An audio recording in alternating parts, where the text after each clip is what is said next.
Hello and welcome everyone to the Fantasy Grounds map and image creation. I'm Josh, and this is our Saturday stream where we go over all of our art-related news, as well as tutorials and demonstrations of all of the image creation systems inside of Fantasy Grounds Unity, and anything else is kind of related to that.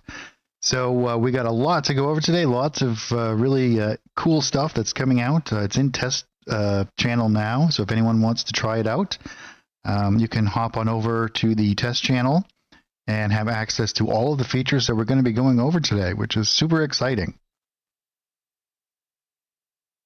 So first and foremost, one of the coolest new features that I think that's might go under the radar compared to some of the other features here is the fact that we now have this ability to export our images, which is really a kind of a big deal here. And let's dive right into that first. And we have a lot to cover today, and we're probably not going to get through it all because there's just so much to kind of go over and talk about. And I'm sure you guys are going to have a lot of questions because there is indeed a lot of stuff here that has changed, and a lot of stuff that new implementations of things. So let's jump right into it here. Now, the first and foremost element here, let me just open up, let's go into our images, and I'm just going to create a new image here. I'm going to move this over to the side here, and we're going to kind of go through this step by step because there is a lot to kind of go over here. We now have like sound integration as well as a whole bunch of other new stuff. So a lot of great stuff coming here. But let's check this out first. We have a new button down here, you'll notice, and this button says export image to file. And what we can actually do now is export the maps that we create.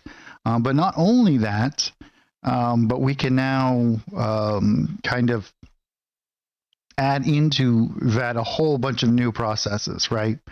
What we can do is we can create kind of like prefab conglomerates now in our image creation system, which we can then use again over and over. So that's really the most exciting thing for me in this this new update, because this is going to really change how we make our maps.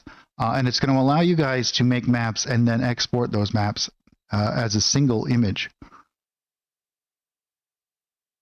which just kind of opens up a whole new avenue, which means that you could actually use Fantasy Grounds now for a map creation tool for if you wanted to just completely go down that road. But let's check some of this stuff out here. So let's close down our images here. And we're going to go through a lot of the processes here and some things that I've been doing with it. We'll go into our assets. Now let's go into the 2000 art pack here, 2019. And we're going to use a couple of these things. I'll set up my grid first, just so that we have a good basis for like size and whatnot. And I'm going to lower down the opacity of this so that we'll have something like that, where we can have a pretty good understanding of where things are and the size of them relative to what we're going to be doing here.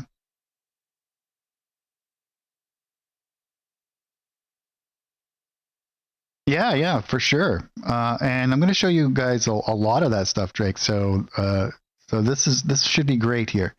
Let's go into our decorations. Now, if we go into the decorations in this pack, you'll see that you have like these conglomerates, these little things that you could just kind of grab and throw into an area here, something like this. Now we can create our own on top of that, right? So let's delete that. Let's grab, we could actually, even if we wanted to do it with some sort of like a little bit of a background like these have, but we certainly don't need to. But here we have like these little clusters and whatnot. And what we can actually do is, let's say we were going to build something along those lines. So all we have to do is, let's create a new painting layer. Go into this painting layer. Let's use our stamp tool. And we'll start off with a couple of rocks here. I'm just going to do some different like little rock formations. maybe something like that. And then maybe we'll do another rock like over here. And then let's say we wanted to add some plants to this. So perhaps we're going to grab maybe something like this, right? And we start to paint some of these around.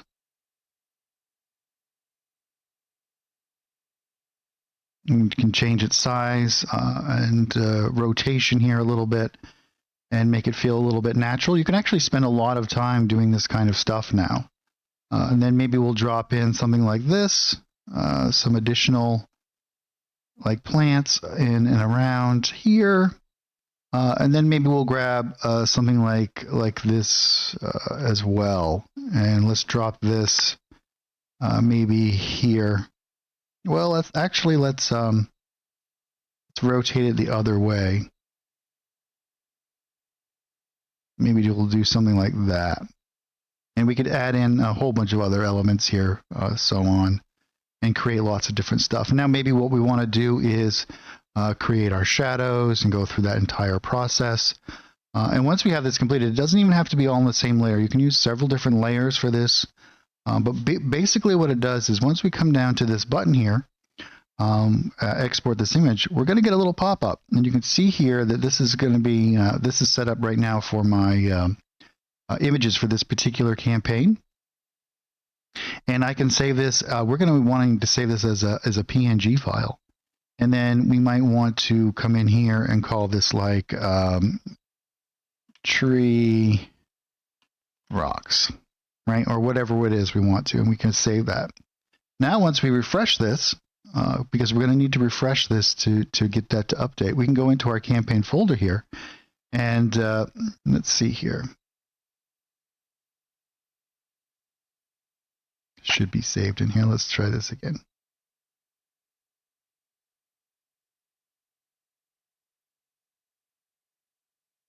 Let's call this. Yeah, and now once we refresh this, here it is. Boom, it's right there for us, ready to use. And what I can actually do is I can grab and bring this out, and you can see we have a new image that is created from that conglomerate that we did. So now we could use this. We could create all kinds of our own prefabricated elements, which we can then use in lots of different ways throughout the system. Now, the other thing that we can actually do, and now let's, I'll go into here, and you can see that this is a conglomerate of these images, right? We can delete that, but what we also have, and I'm not sure if you guys are aware of this or not, but we can actually export all of the metadata that comes from this as well. So what we can actually do is if we come in here and we start to put in our lights and our line of sight, for example. So if we come into this area, let's do our terrain here, and we start to add in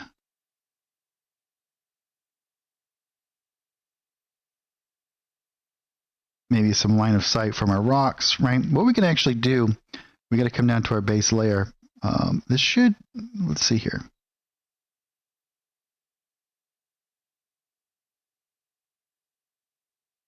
This might not work with a painted layer. We might have to have a drag and drop element here. But what you usually get when you come into this area, maybe we have to be in here. You'll get a little pop-up that says export metadata. So let's actually change this here. Well, let's go into a new record here. So here we have this one that we just created. Let's create a new image here. And see, we get this export metadata. So what we can do is we can create now in this particular area here. We're going to have to do it in this element. And we're going to go in here. We're going to create some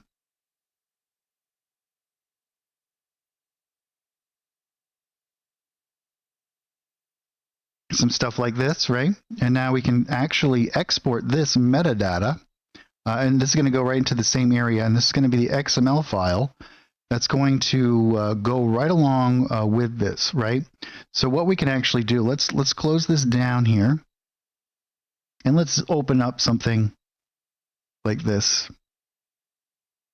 What we can actually do now is if I drag and drop this in, now this might not do it straight away, it might have to be restarted, the system itself.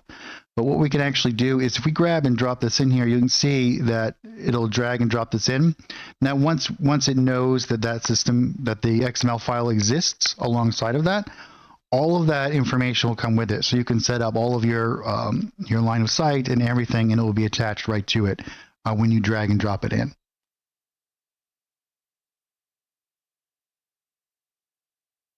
Yeah, very cool stuff, right? I'm super excited about this. So let's say, for example, even something along these lines, we can do a whole bunch of different ways that we can interact with this. Let's just grab this for a moment. The other thing, before we go too much further, the separation between visibility and shared with players. Now, remember before it was a toggling between several different iterations of that combination of things. Now it's clearly defined. It's either visible or not for everybody, and then shared or not. So that's all there is. Very easy to understand here. No, you can't export effects layers.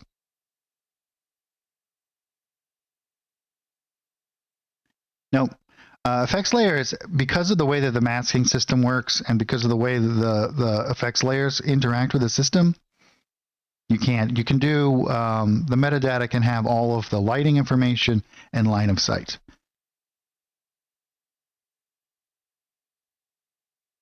It has to be in an image record itself for the, right, a JPEG or a PNG.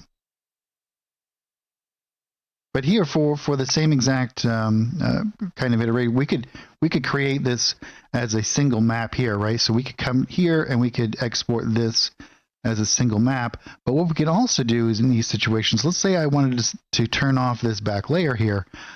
I can now export this as, let's say we're going to call this, and we want to make sure that this is a PNG because we want to have and the difference between the PNG and the JPEG is going to be transparencies, right? If you're going to be using transparencies, actually WebM and WebP are all supported in this as well.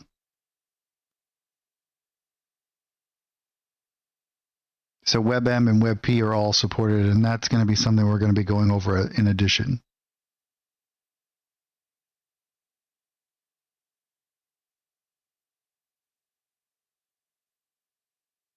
Oh, that's an interesting issue. I'm not sure I've seen that before. But let's export this. We'll call this.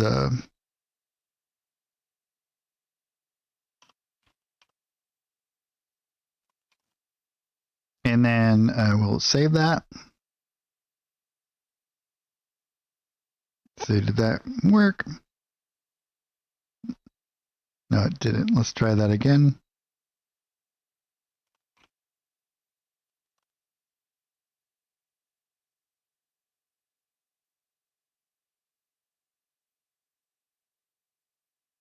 Oh, maybe you have to be on a particular layer to export it. Let's see here. And this is all in test channel. So if you do run into any issues or whatever, this is a great.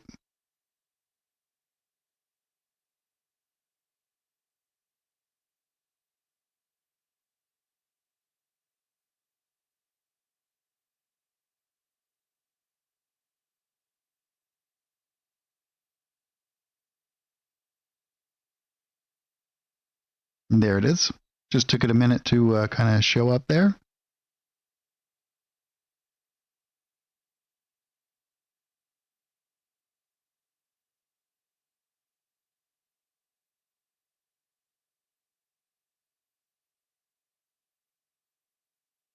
And here we have all of that stuff right there.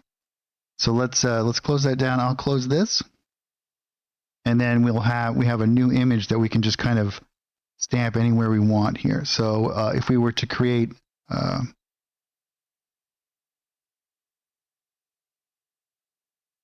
you can see that there is all of that information.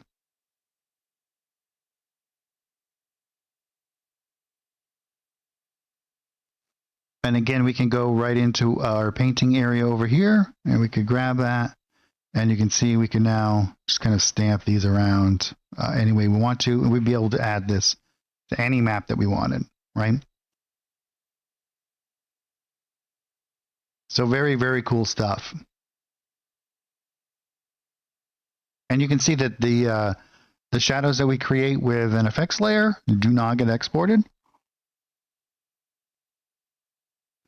So if you wanted to paint in your shadows and whatnot, you certainly could.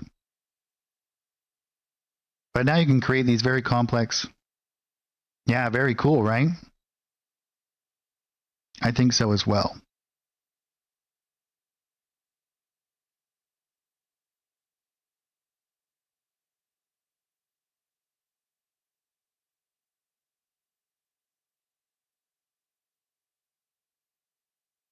Which means you can actually take all of these different elements. Yeah, you have time, Drake. You have time. But what this actually means is, let's say, for example, if we went into another map, let's say that you have just another map that you're using maybe from a module or whatnot, you can now create these different elements and then just add them to whatever it is that you're trying to create here, right? So if you had,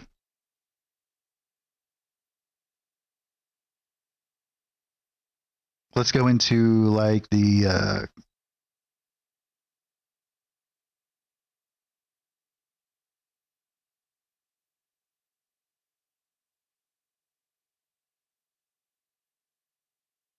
yeah, maybe something like this.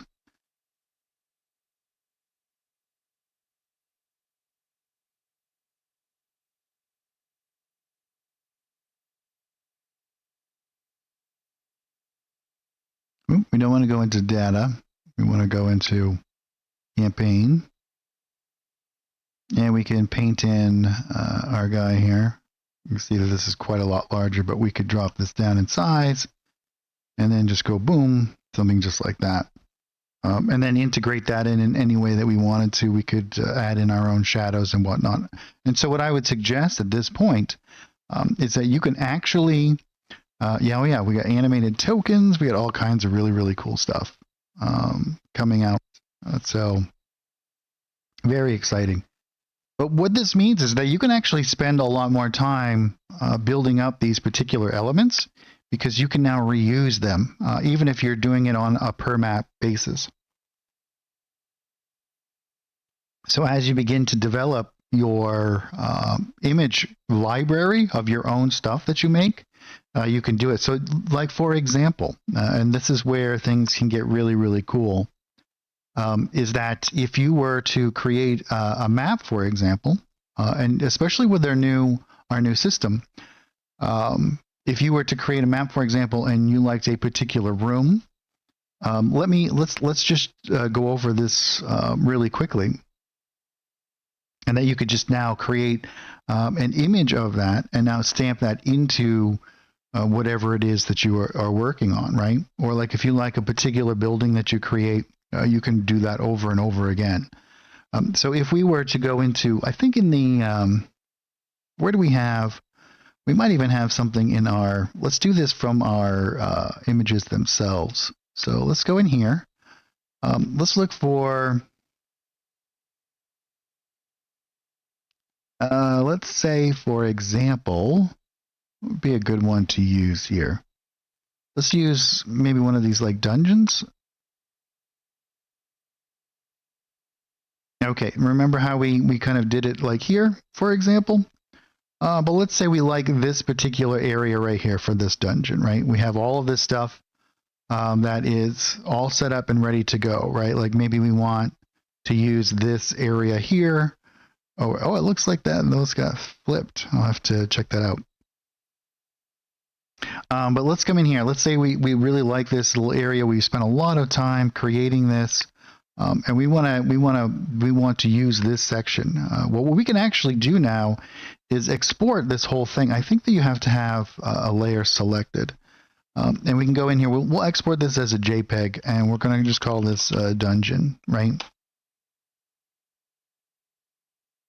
And let's go into our campaign here.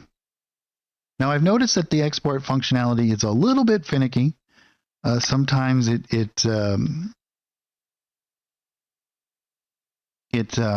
takes a couple of times, and we'll look at that.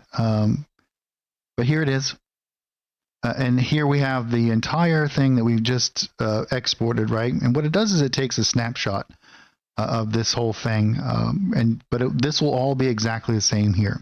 But let's say we want to, and I'm just going to do it right in the same little element over here. I'm going to go into my painting area over here.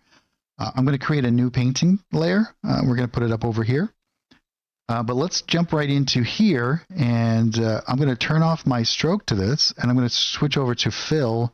I can drag this right into here, right? Let's make sure we have our rectangle selected. So you can see I can select out an element of this, and we go over into our fill area over here, and let's go to that. Let's say we want to, where is that room?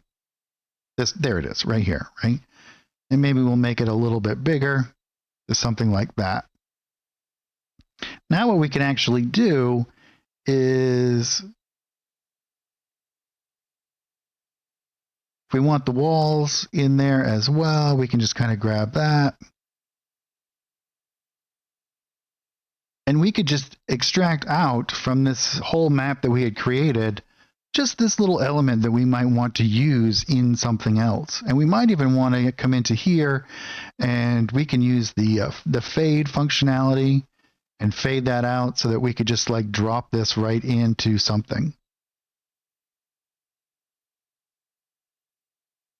And then quickly transfer this over into a completely different map. So you can now mix and match all of the different elements. And I think that the biggest kind of implementation of all of this stuff is the fact that it just allows you the creativity to really work on. Hold on one second. I gotta fix my headset. Something just kind of went wonky. 1 second.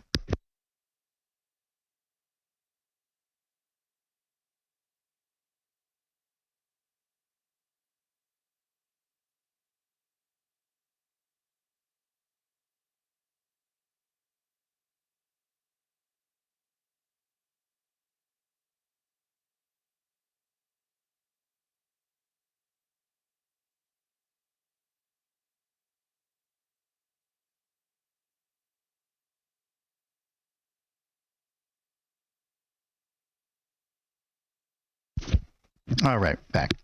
And a little thing that kind of went weird on the top. Yeah,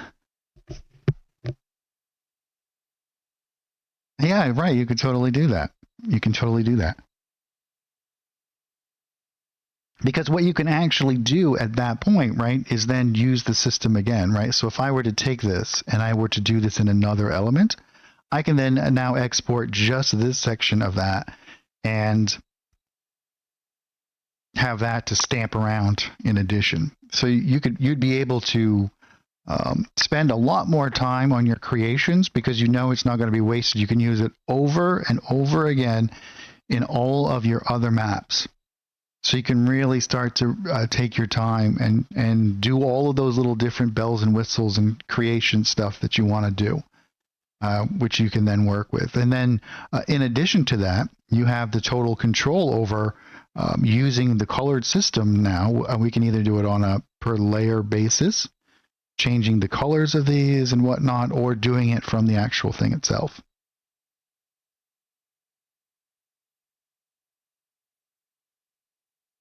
No, not at all. Here, let me kind of demonstrate what we're talking about here, because what I'll actually do is I'll delete this layer.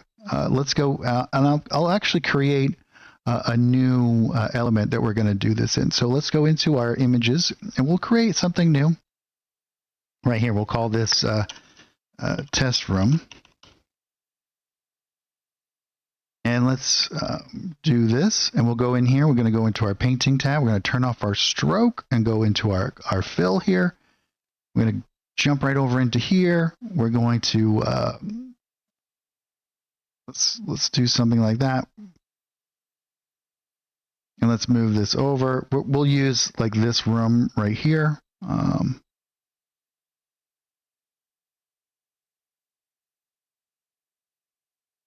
And maybe we're just going to do something like this.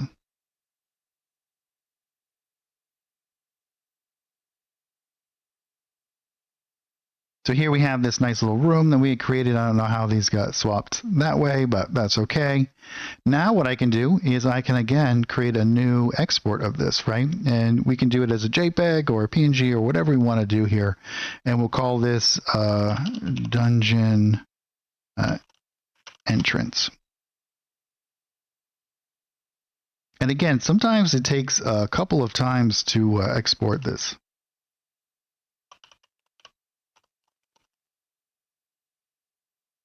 Yep, and now it has worked. And now we can come over here. Now what I have is an actual just this right here, right? And now what I can actually do is come into, let's say if I was going to do this in a different area over here, I can just come in and stamp this around, right? You can see we have a little bit of like a black out around the outside of that. And that's because I did it as a JPEG, and that's going to fill in those little elements. If I did that as a PNG, you wouldn't have those.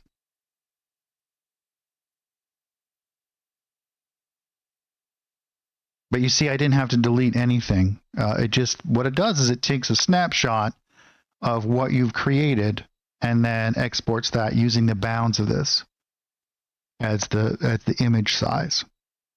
So you can now kind of like break things down, do a lot. You can actually do a lot with it.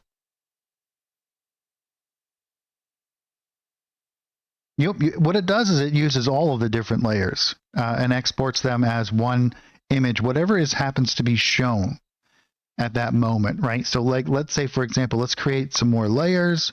I'll stamp this around like this, right? And this is just for demonstration purposes. We'll create a new layer. Let's fill in that gap, and let's make this one like that, right? And now I could export this, and what it will do, test, and we're going to do it as no, we want to do it just as a PNG file, and we're going to do it as test.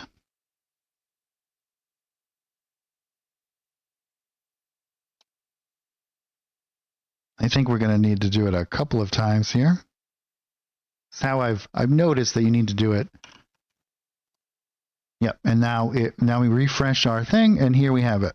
All of the 3 layers that we have, all compressed into a single image, and then there's no layers anymore attached to that. It's just a single image, but you can do all of that stuff together.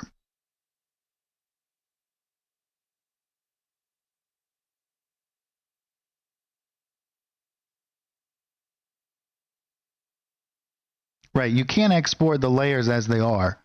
That's what the image record is for. So if you wanted to export this, you would, like all of the stuff that you create. So if I was in here, right, let's say, for example, if we went to, what's a good one to kind of look at? Okay, so this crashed spaceship, right? So we have this crashed spaceship that we built a while ago with all of these different stuff. If I want to export this, I would do that through a module. And that will export all of the different layers and all of the different effects, everything that's kind of tied to this, right? And you would do that exactly the same way. You go to your modules, you go to export, and then here we would have like, you would just drop your image in here. Oh, thanks, Drake. We built it here a little while ago. This is with the spaceship art package. We got some fire and some smoke, and where it's kind of like half buried in the dirt.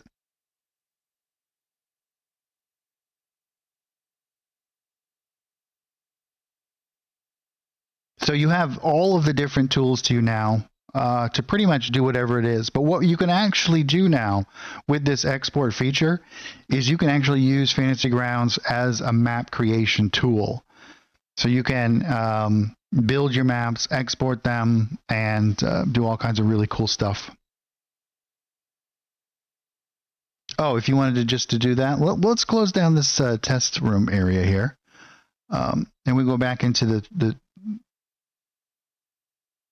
crashed ship here.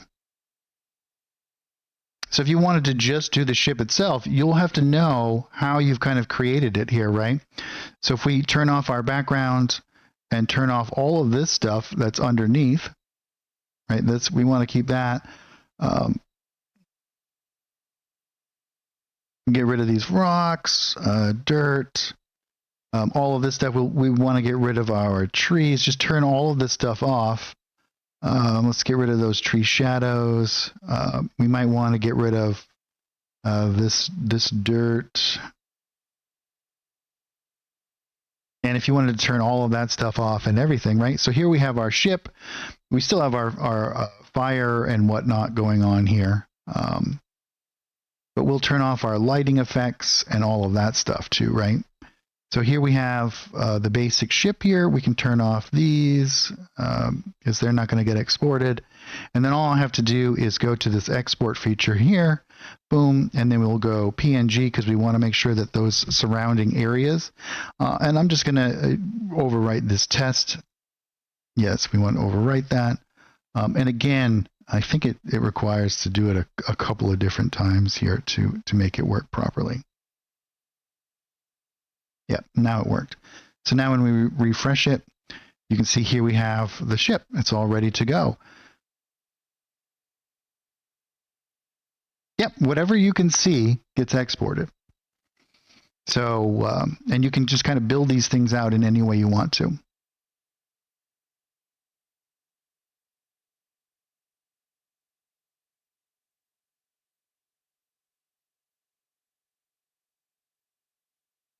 So Drake's question here is about taking a map from an existing module and then edit it and export it. Yep, you can. So to add the accompanying line of sight and whatnot, what you actually do is you go down to the base layer, I think it is, and you hit export metadata. And what that will do is it'll export all of the different the line of sight, the lighting, all of that stuff will get exported. And as long as the map that you're using, the image that you're using is the same as that.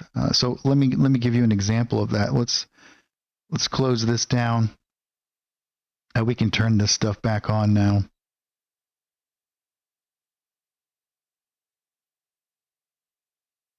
Right. Let's close that down. I'll grab this image right here. We'll create an image record, and this is called test, right? So if we come in here, and I decide to add in my line of sight and lighting and all that stuff, let's use terrain, and I'm just going to do like a simple, right? Let's say that this is our line of sight for this. This has line of sight. Now maybe we'll add in some lights as well. So we'll just add a light like right here. We don't have our lighting turned on, so we're not going to see a difference here. But if we do, you can see we have all of this stuff. So what we can actually do in this moment is come down to here and export this. And what this will do, will export a test XML file. And as long as that name matches up with whatever it is that I want to, now any other time, you have to reload Fantasy Grounds in order for it to see that XML file. You don't see it right away. But as long as that's in the same folder as that image that you're trying to use, then whenever you drag and drop that into any existing element, you will it'll set up all of that line of sight, all of the lighting, all of that stuff. It's all contained in that metadata, as well as any grid system changes that you do, anything like that. So that's all going to be contained there. And that would mean that anytime that you drag and drop that onto another map or something that else is existing already in the system, it will bring all of that information with it and set it all up for you. So yeah, what you can actually do now is create your own library of things that, and you can have all of your line of sight, all of your line, like you could create an image of a torch, for example, right? You could take a piece of wood and do all the stuff to it, add some fire to it, blah, all of that stuff, right? Add some lighting to it. Export that image, export that XML file, and then as long as those two things have the same name, as long as you've named the XML file and the image exactly the same name, then every time you drag and drop that torch onto the image workspace, it'll automatically have lighting attached to it every time.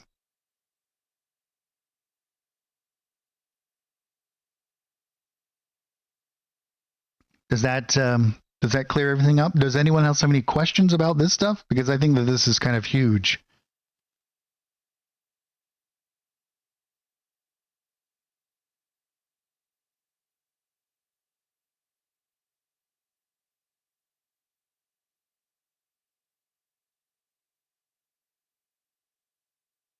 So yeah, you're able to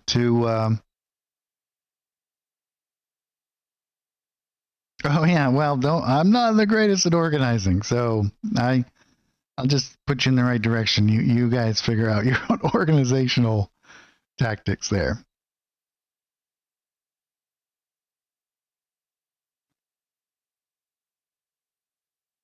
So yeah, the new export feature is going to be awesome. And as we begin to build maps now, you'll see how I'm going to use it in the process here. And what we can actually do to increase the speed at which that we create things, it's going to be pretty huge. You know how before what I used to do is I would build out particular layers and then duplicate those layers. Well, what we can actually do is spend a lot of time on smaller groupings of images that we might use over and over again, and then export those to kind of speed up the whole creation process, right? And then at the very end, if you wanted to, you can just export the entire thing as a JPEG.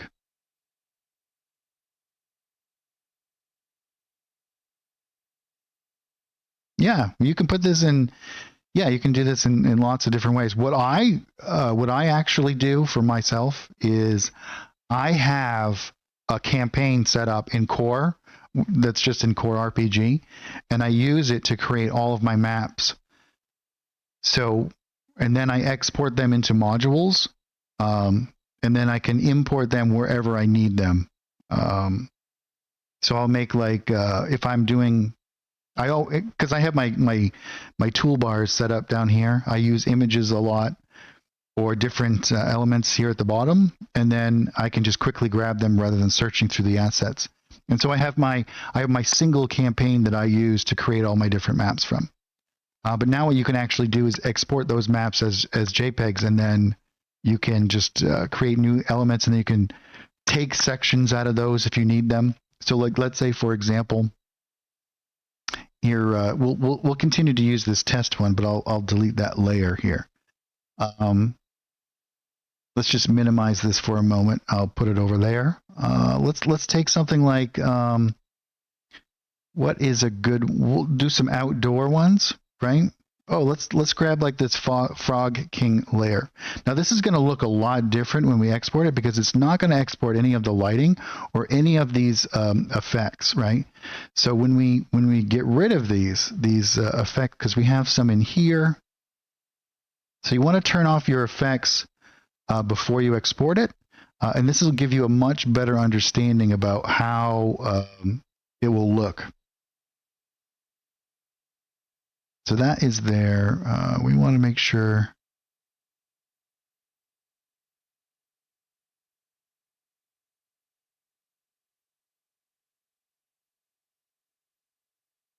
Right. So here is what we'll actually get when we export it. And this will kind of also make you want to use your image creation system in lots of really cool ways, right? Like what we can actually do is come up with better systems for creating all of the like water that we did here, because we did that with effects layers, and that's not going to work. So let me just show you. Let's turn these back on. We'll turn on all of these different elements here, right? We'll make sure let's turn all of this stuff off. And then let's export this entire thing. So I think if we come down to this tree layer and we go to export and we do frog king, and we can do it as a JPEG, that's fine. It's going to fill in some black stuff around here, but it should be okay, right? And then we come over here, and here we have the frog king layer, right? Where is it? Here it is. You see the black around here, because what it does as a JPEG, it's going to fill in all of that stuff. But if we create a new image record here,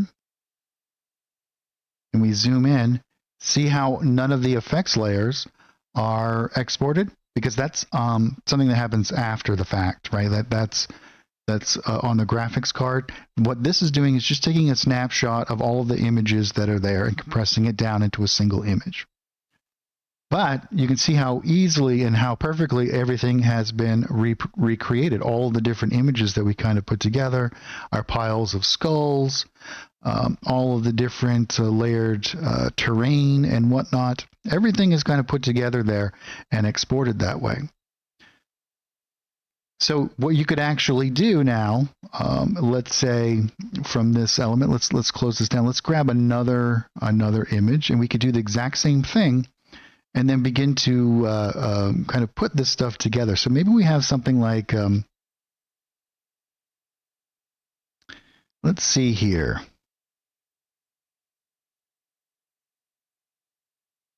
Well, let's do like the this one. This is a rather complex system. And again, we use a lot of effects layers and whatnot here, so none of that is going to get exported. But we can export this, and we'll call this Jungle Cliffs. And again, we'll keep it as a JPEG. And I don't think that worked, so let's do that again.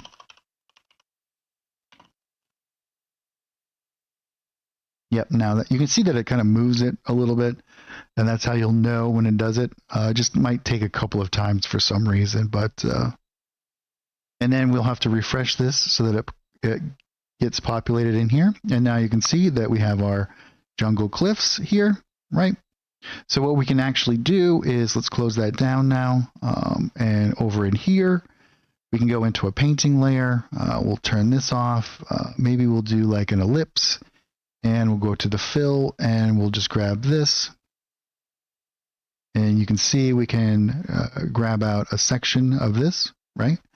And if we come into here, you can see we can move this around. We can change its size and all of that stuff. And again, a lot of those shadows and whatnot that we did with our effects layers are not going to be there, but that's fine. But maybe we just want to use like a certain part of this, and then we can combine it with over here. So all we have to do is manipulate this in whatever way we want to. Maybe we're just going to pull out a little section here or whatnot, and we could fade out the edges here a little bit. We got to go back into our fill over here.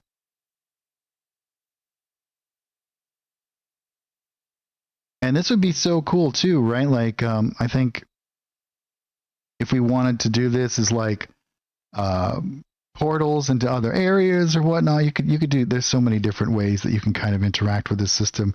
And you can actually now like manipulate these and move these around and drag out little sections of these completed maps now.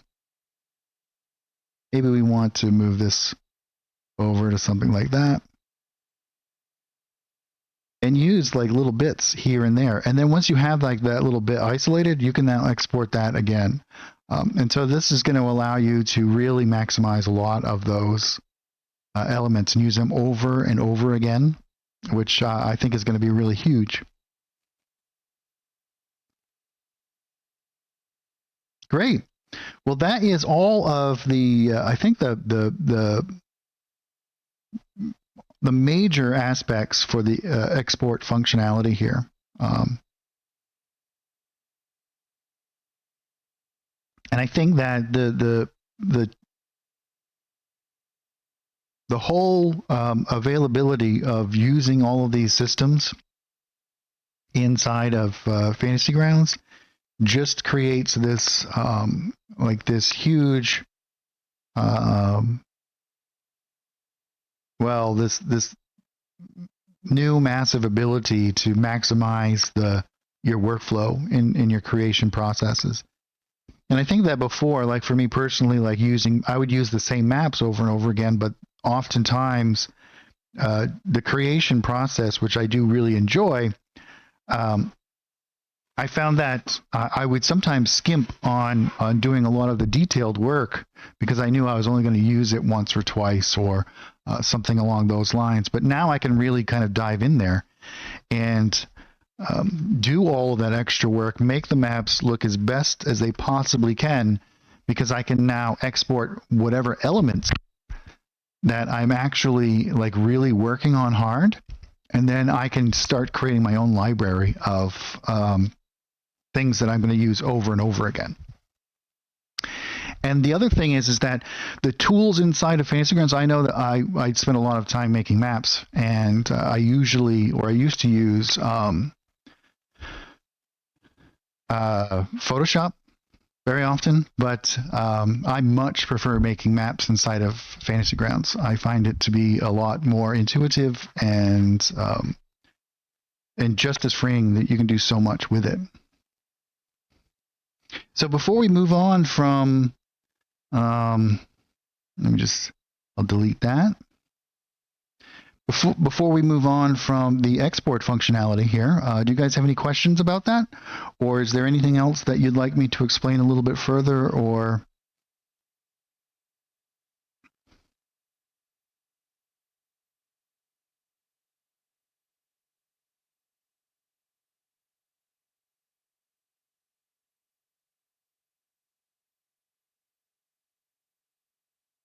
Oh, certainly. Thanks, Hauser.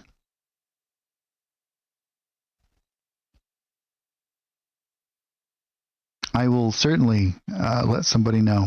Thank you so much.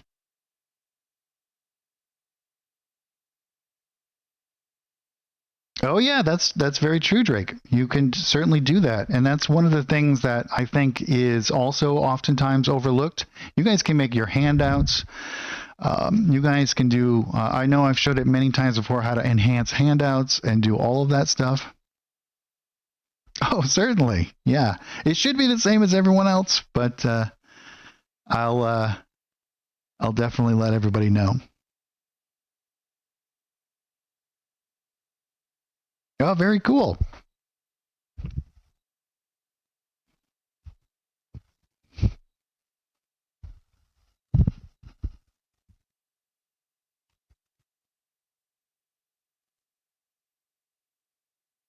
All right. Well, if nobody has any other questions about the export feature now, and how that can work and all of the different things that you can kind of do, hopefully you guys see like how much that opens up a lot of this stuff. But if you guys don't have any other questions about that, what we'll do is we'll kind of move on, because we now.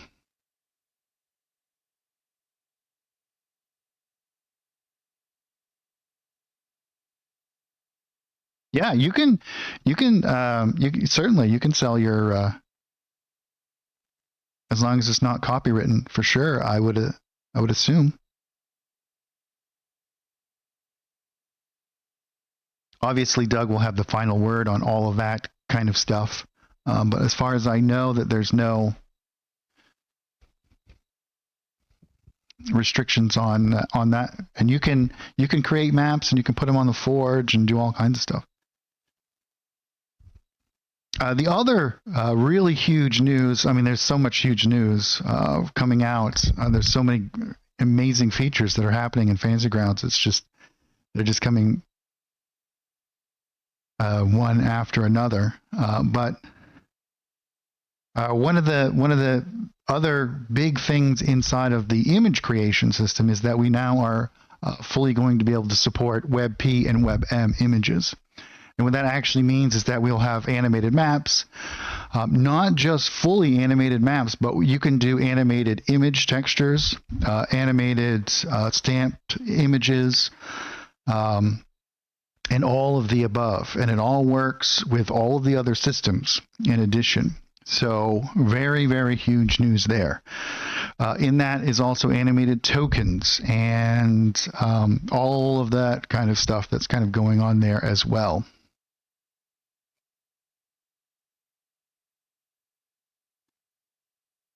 And what we can actually do is, and I have a couple of test images here. I'm gonna show you guys, and how this kind of functionality is going to be integrated, and we can look at some of the tokens as well.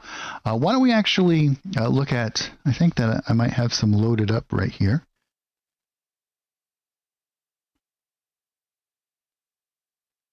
That is not the animated one. Let me just.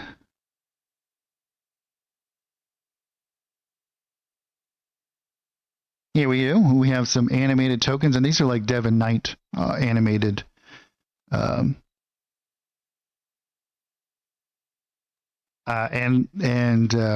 what we can actually do now is that there's lots of different areas where we can have animation, and I'm going to be going through over these next few weeks.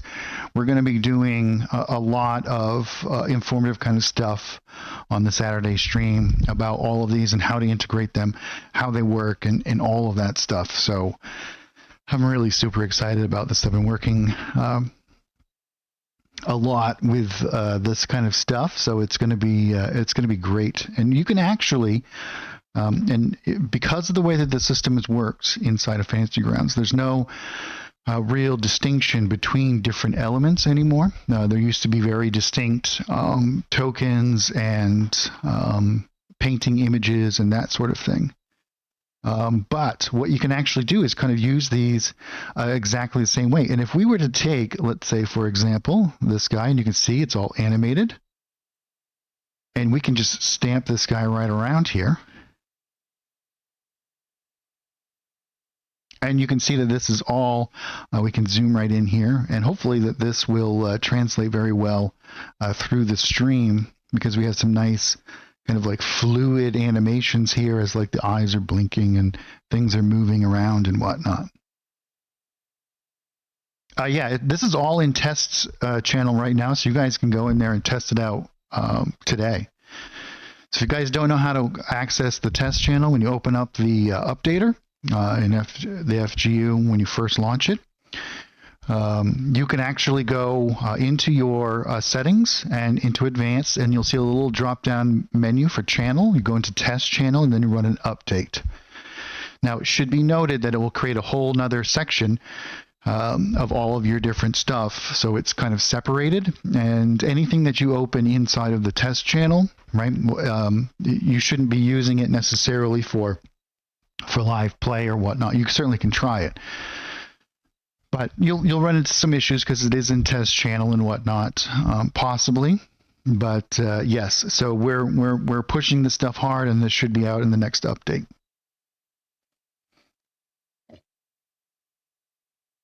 But here, this is just a painted stamp tool, so you can. And one of the great things about the painting system inside of Fantasy Grounds is that it really lessens the load by which the information is shared with your players. Yeah, very soon. So when we stamp out an image, and here's one of the great things that I think Fantasy Grounds is really going to excel at now that we are starting to move into this particular area, is that if you, for example, have an animated tree and you stamp it all over, and Fantasy Grounds just takes that one animated tree and it sends it to your players. Now, instead of having to send it multiple times, it just says, okay, I've sent you the tree, now just put it here, here, here, and here. You know, rotate it this way or whatever changes that you might make to it. And then that's it. It's done. So the amount of load that actually has to send that information is significantly less than like one giant animated area here. So what we can actually do with this, right, we're going to get into some of the other stuff as well, is that we can start to paint out our maps and whatnot, and create our own animated scenes, because that's what I'm working on right now. Is soon I think in this next art release there'll be some animated stuff from us, and we'll be going through how to integrate them into your maps and how to do all of that stuff, and it should be great. I'm really looking forward to it. But in that painting system, you'll be able to update existing maps, adding animation layers on top of it, and doing all kinds of really cool stuff. So super exciting things there. And as you can see, we can kind of jump in here. That one looks a little bit wonky. Something looks a little bit off there.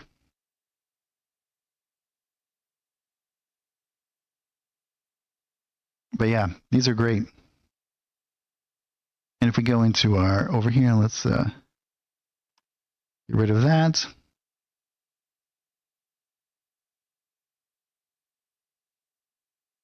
Adding a whole new level of immersion to our maps.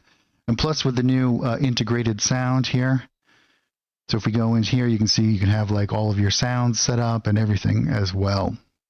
So really exciting stuff here. Right? It should be super fun. And yeah, so everything that we do, all of the different static things that we kind of work on, all kind of come together, and we're going to be using these things in exactly the same kind of way. So let me just grab this stuff. Let's delete them, and you can see all of the previews and everything are all animated as well. But let's go into, I actually have a couple of test animated maps here, and we'll let's grab something like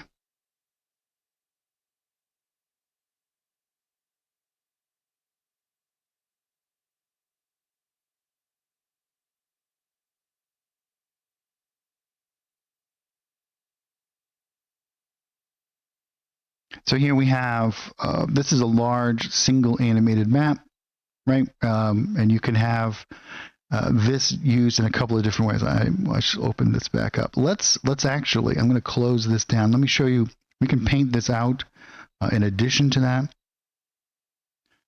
So let's go into our painting layer, turn this off, flip back over to there.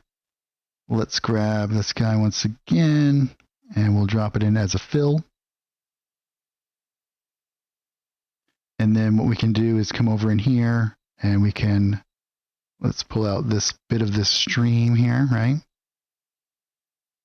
Let's say we wanted to add this into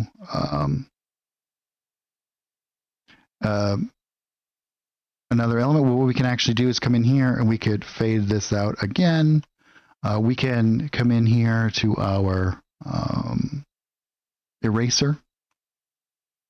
We can erase out, oh, that's going to change its location here. Let's move that back.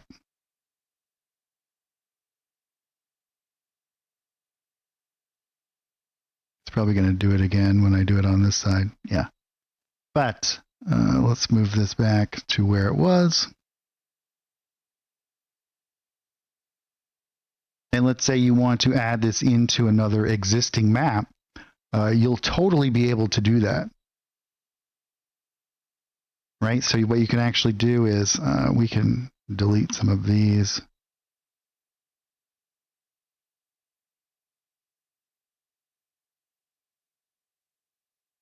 Let's just simplify.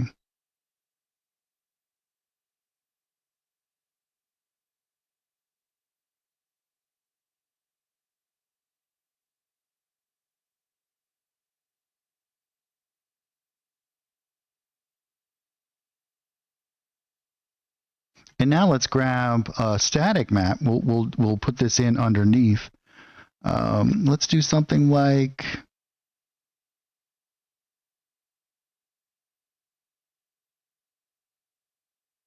oh, let's grab one of these completed maps here. I'll grab one of these areas, maybe something like this. And then what we can actually do is, let's move this up above.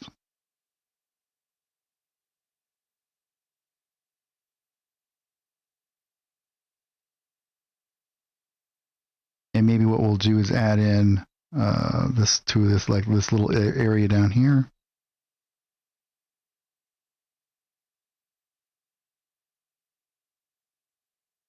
We'll have to readjust this in a second. And all we have to do is go into our painting tab, come back over in here. But you can see like the moving elements.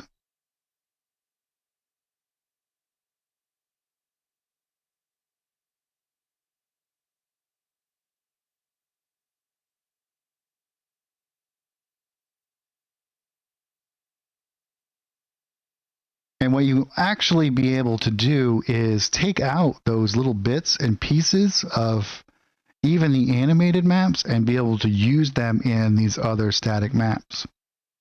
And what I'm actually doing is creating like animated painted stroke brushes. So like, for example, when we go into, if we were to look up like river brush,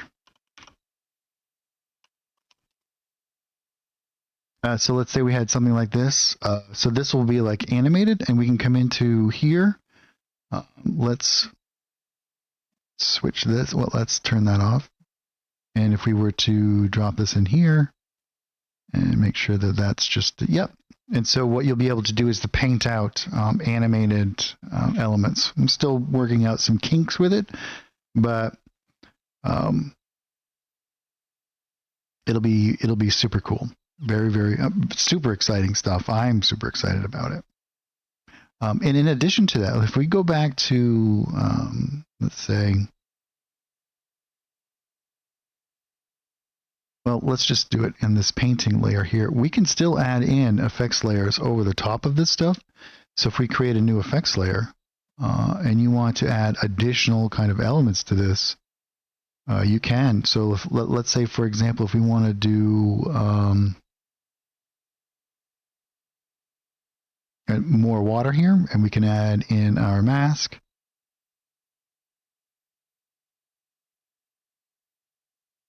And add in all of these kind of elements together here.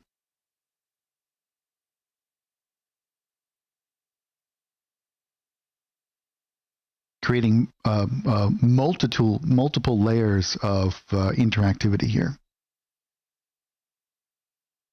Yeah, right? Yeah, lots and lots of really cool stuff coming.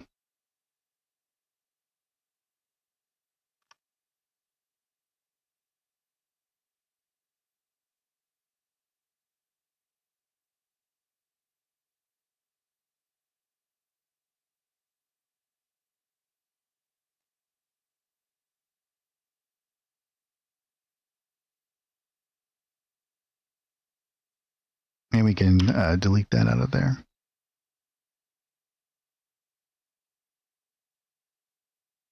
WebM and WebP are the new files that we're supporting.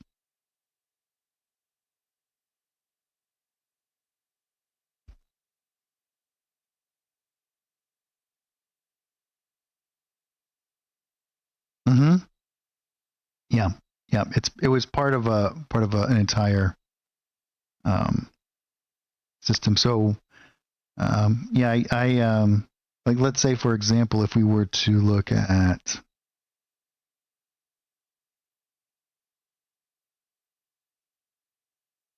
so here we have, and we can remove this stuff.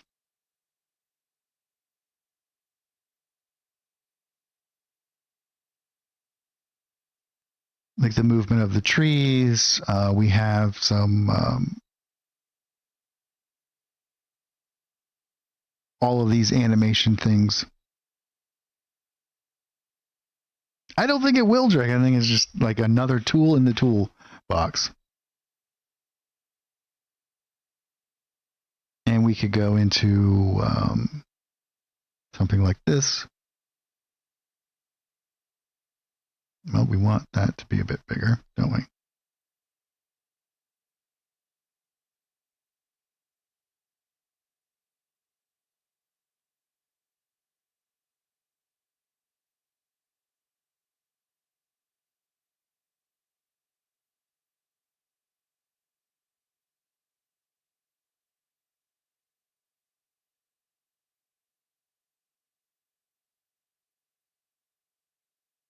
Yeah, you could totally do that. Wouldn't that be fun?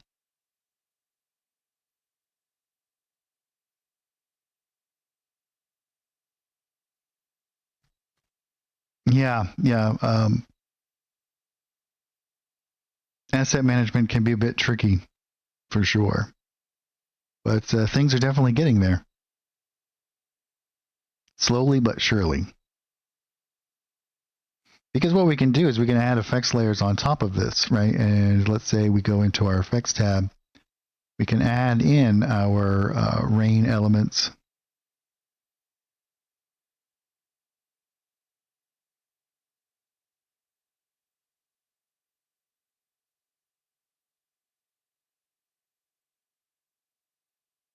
Or we could add in some more like clouds and things.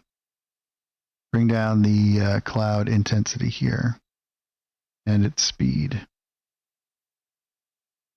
Probably bring down the shadows as well.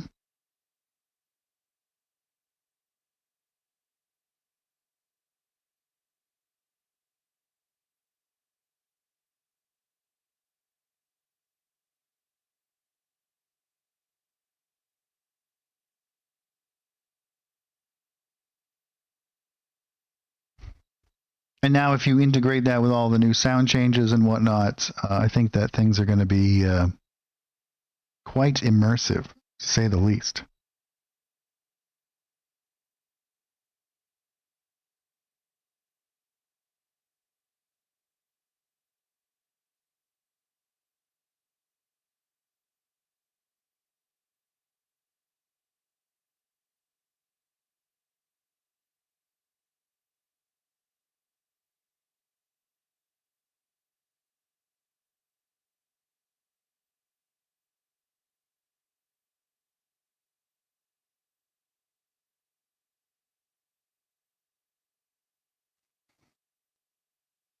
All right, do you guys have any other questions on this stuff? This stuff's a little bit more straightforward than the export functionality.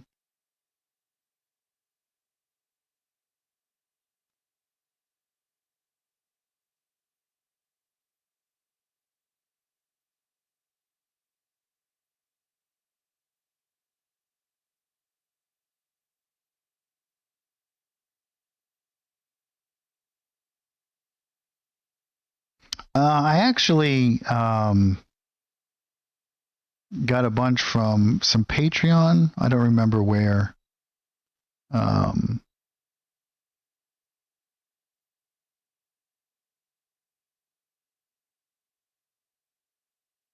like test images that I've been using. There's a lot of resources out there.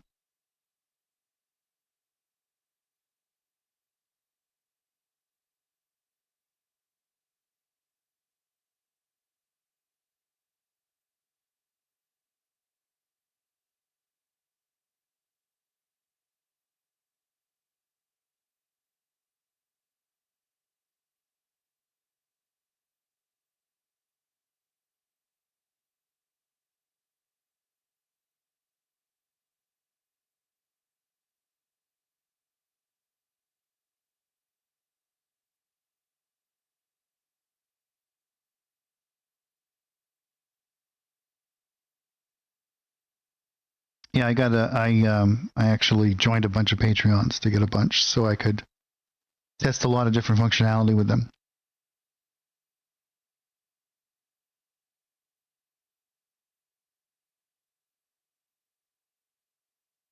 You can use it now. You just got to be in the test channel.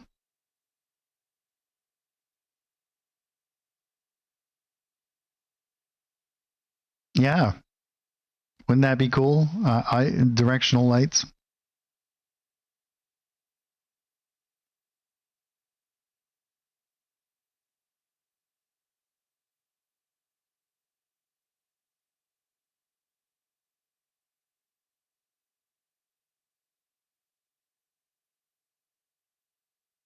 Yeah, I actually scoured the internet for lots of interesting ideas and whatnot. And I'm quite excited about a lot of the stuff that's going to be coming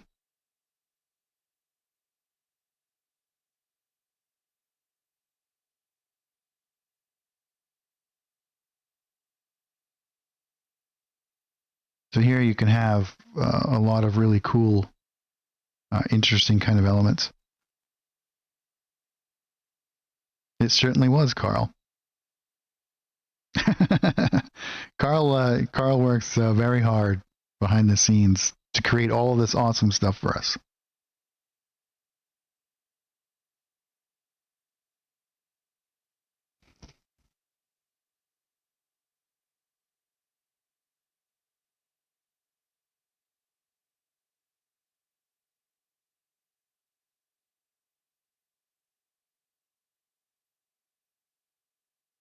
Yeah, this is a cool little example of like the way you can use movement inside of these interior locations.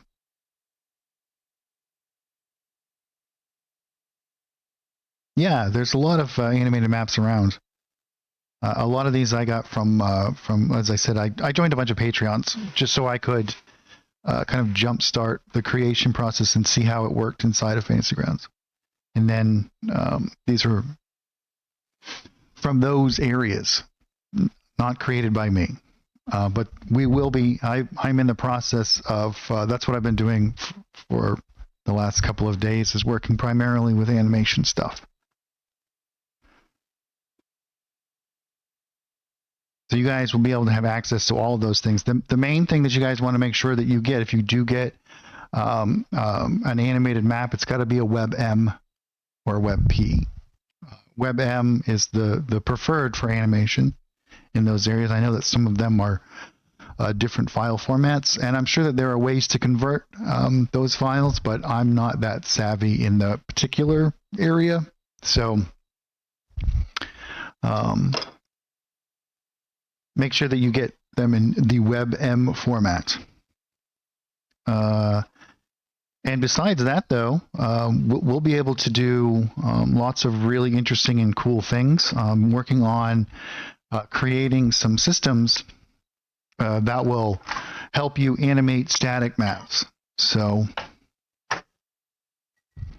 not full animation, but let's say, for example, some elements of grass or leaves that you can place on trees that already exist to give them a little bit more movement to them, as well as things in the environment, right? So like, let's say, for example, an overlay that's just birds that fly around randomly, or an overlay that has particles that kind of like floating through the air, or light streams and that kind of stuff.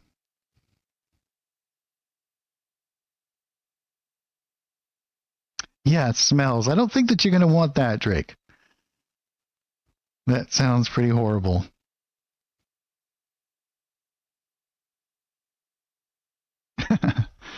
Could you only imagine, like, because most like D&D kind of things are in pretty horrendous places. I can only imagine what the smells are going to be like.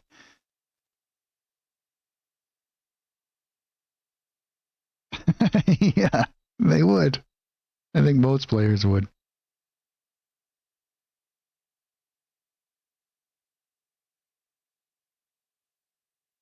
Great. So, do you guys have any other questions, or is there anything else that we can kind of do?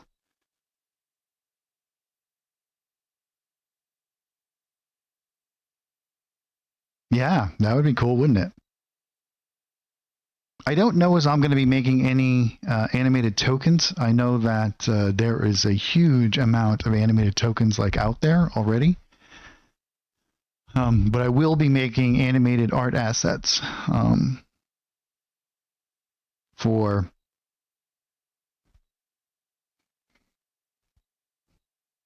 And what I'll actually do, my plan is, we will be doing a lot of static images. Like if you look at a lot of these images, most of it is not animated. And so we can kind of cut down the overhead cost of a lot of stuff by using our system, which is so good at handling a lot of those different elements and layers and whatnot.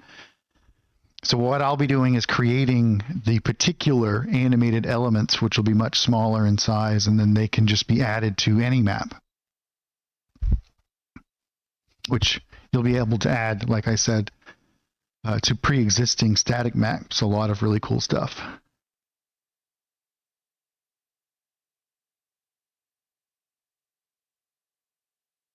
The last art pack that was released, I think we're still doing the completed series, the completed map series that I put together. But this next art pack release will have some animated stuff, and I'm going to be going back and adding some animated elements to previously released packs where appropriate as well. Yeah, 5. I think 5 is the one that just came out, right? Let's see. Yeah, here.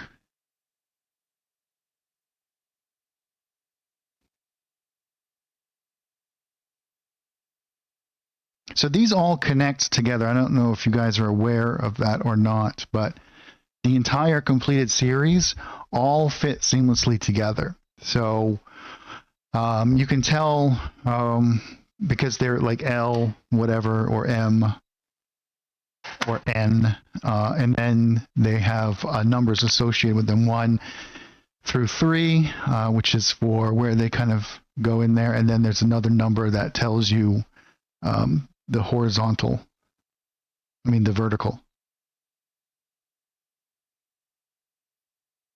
Yeah, we've had lots of talk about a lot of that stuff, Drake. So not only like animation in lots of different areas. The main thing that we want to kind of keep things in a really, we don't want it to get too cumbersome. So we want to make sure that everything runs exceptionally well. But yeah.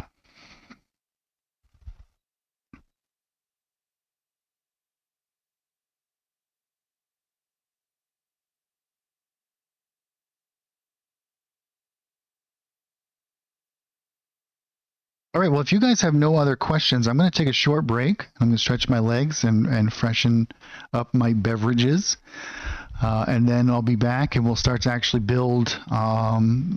We'll work on, I think we were actually working on like a settlement map last time, like a town on the side of the ocean. And I was using some of the fill layers and showing you guys how you can do whatever coastline you want and whatnot. And now what I'm actually going to do is I'm going to show you some of the integration that we can in the creation process with the export functionality. And then next week, once I have a pretty good preview of some of the new art assets that will be coming out, we'll be showing that off on this next Saturday. Yeah, that's right. Well, the great thing about it is if you use the same tokens multiple times, it gets handled very, very well inside Fancy Grounds. It's when you have 50 animated tokens of different things that. Yeah. So I'll be right back if you guys want to hang out for just a moment, and we'll be back. We'll start to actually create some stuff. We'll use some of this functionality in the creation process.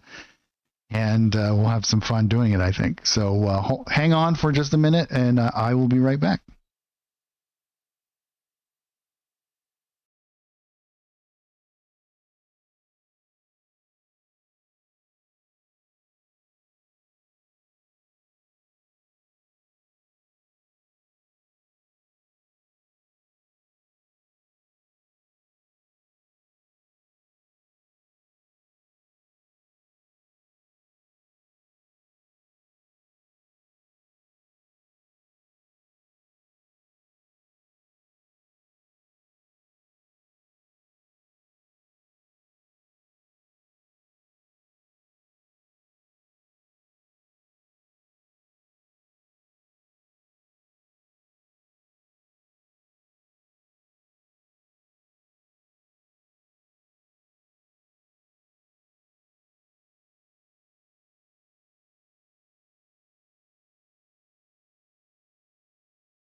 All right, we're back.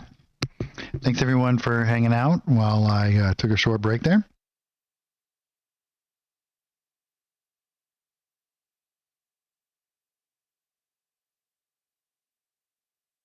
Yeah, you can. Yeah, that would be great.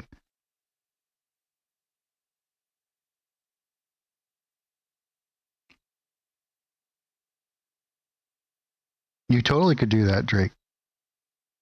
I think that that would be a really cool project, actually.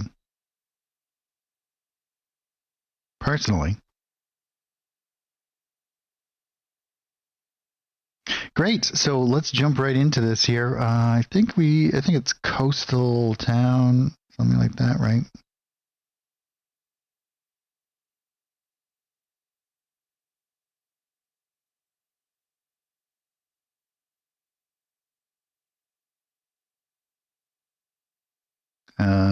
See, this is how my organization is. I don't even remember what I name things. Maybe it's Sea Town. Yeah, Sea Town. This is the last map that we started to work on here. And this is kind of what I was talking about before. We were just creating this map, and we did a lot of this stuff where we erased out our rivers, and we kind of put some of this like grass texture in here. We did all of this stuff. And what I was actually kind of talking about is how we've, if we go into our painting areas here, we should probably name these as well. So here we have our trees. So let's name this trees. And we have an adjust colors here to give some variation in our ground and whatnot. And then this one is, and there's some buildings and stuff there along with grass. So, and this is our land. This is our water. And we can kind of leave these at the moment. But if we were to look at these little conglomerates, right? What I was kind of talking about before is you can make your own little conglomerates like this, right?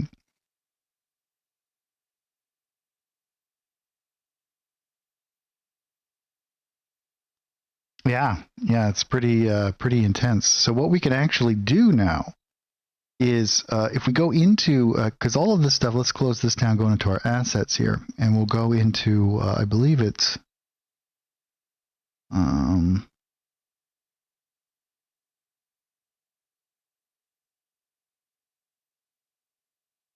settlement. We go into our decorations here. Let's say, for example, and this is some of the really cool kind of stuff, and we'll kind of play around with this here.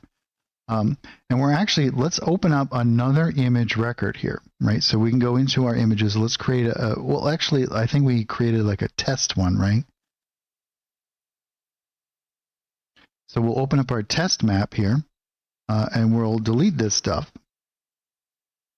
And we can use this as our new like little image workspace here. So we can close down our images. We want to have our assets open, and we'll kind of use both of these in our creation process now. And what I'll do is I'll use this as like a little workspace to create little elements that I might want, right? So let's say, for example, if I go into my structures here, we have all these different elements, but we also have all of these things which can be used to create whatever shape or whatever it is that we want to, right? And then we can export that as a new image that we can then drop right in here. We could even, if we wanted to, have made all of our different building alignments and whatnot, and we can make little conglomerates together in this area, export it, and then easily. So let's say we wanted to add in some additional kind of buildings and whatnot over into this area. We'll do this on this layer here. So we can do it a whole bunch of different ways. Maybe we'll create some of our different stuff here, but let's say we go into our painting and we'll go to a stamp, and let's say we stamp something down like this, and then we start to, maybe we want to make like some like roadways and whatnot. So we're going to do something like this. And then perhaps we're going to do maybe something, we might even want to flip this. So we could do something along these lines, right, to give this kind of like generalized, and we're going to paint in like roads and stuff in here anyway. But let's say we decide that we're going to do something like this, and we're going to add in, maybe we want to have like this kind of area in here filled in. And now we could just be painting this all over in here, but what this allows us to do is to create these conglomerates that we can reuse later. So what we're actually doing, and then let's say we decide that that's good, we're going to use that, and we're going to kind of drop that right in over there. And so now we can go to export image. We want to make sure that this is a PNG file, and we're going to call this like town, and then we'll call it like 1. And I'm just going to copy that just in case it doesn't save, because sometimes it requires a couple of, and now it's saved. And that's going to be right into my campaign folder. That's what I've decided that I want it to go. You can make it save anywhere you wish. And now what I can do is I can come back into my campaign here.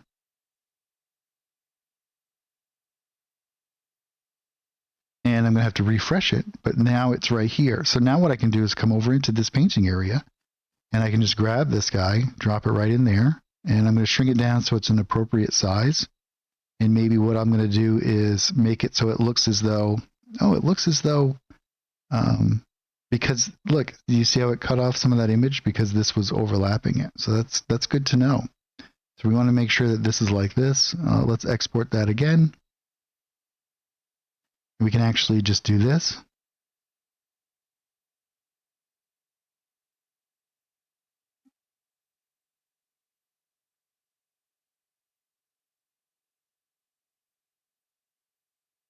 And now we can refresh this.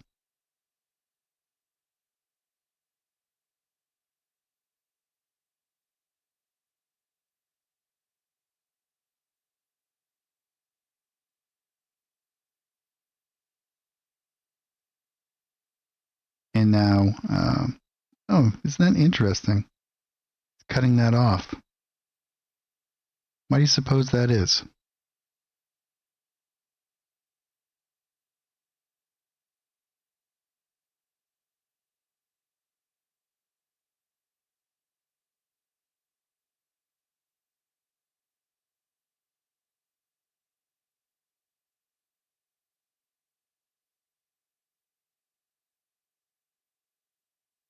Well, let's look at the preview of it here. Might be a bug. We'll have to check this out here. Let's do a little bit of experimenting here real quick.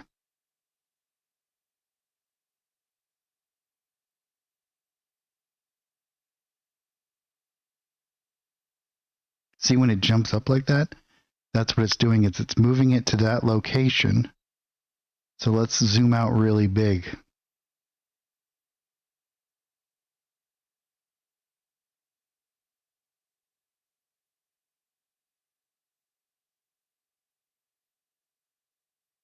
And see if that will, nope, it's going to move it to right there. What if we do it from here?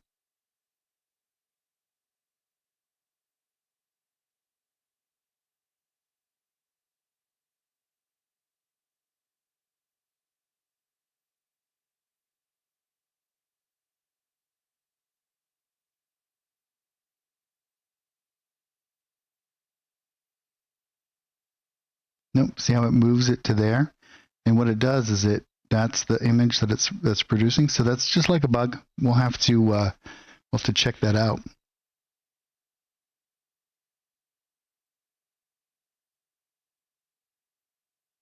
Yeah, that's interesting. I wonder if it's, let's go into our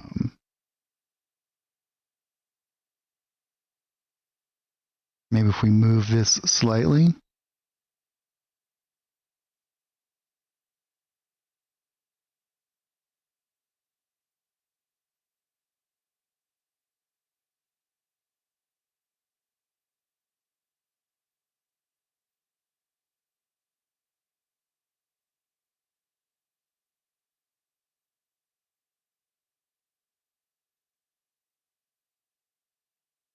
Nope, it's going to do that every time. See how it cuts it off right there? I wonder if it does it because it's trying to, what if we add in,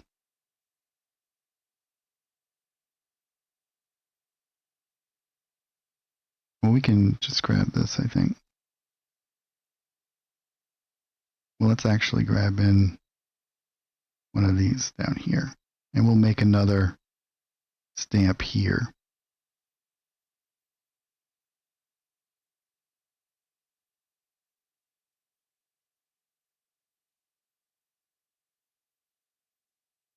And I think we'll flip it.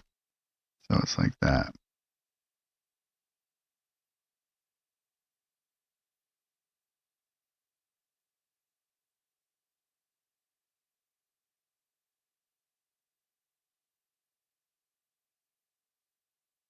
Seems that you have to do this twice. And see, now it moves it to there. So it's probably trying to make it a particular size. I'll make a note of that and see what we can do.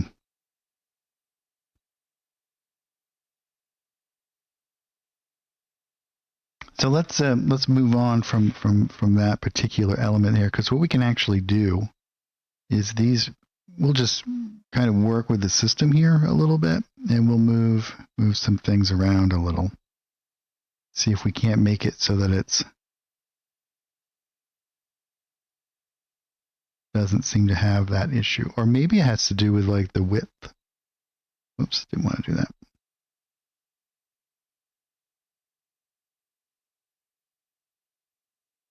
We'll see what we can kind of do here.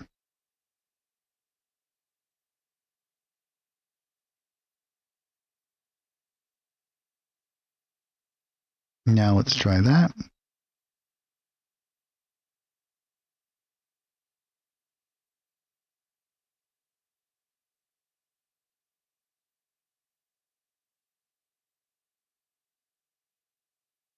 See, it jumps to there and there, so it's going to cut off. Yeah, it must be trying to make it into a particular dimensions.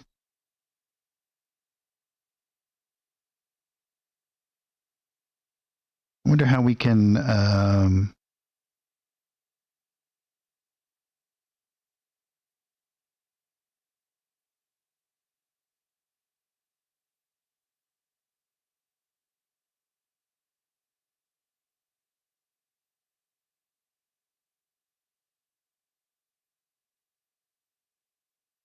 I don't want to do it there. Let's go here. Do this.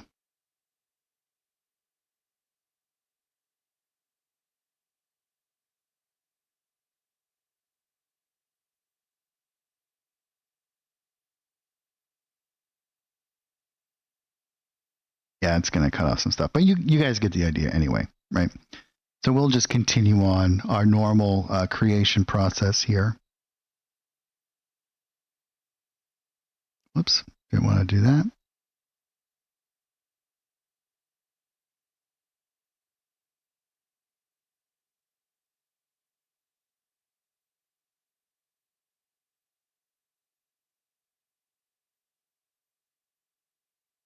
But once all of those little kinks get worked out, you can see how that's going to work, and you'll be able to make it. You could add in all of your different shadows. You'll be able to create all of the different kind of elements. Let's go into our settlements art pack here.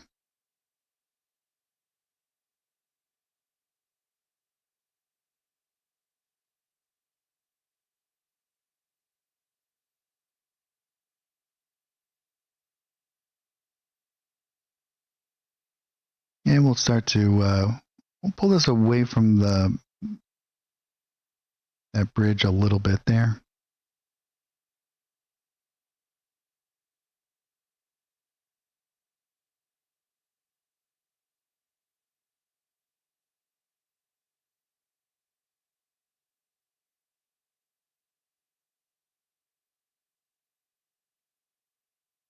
And we can kind of pull this out and do this.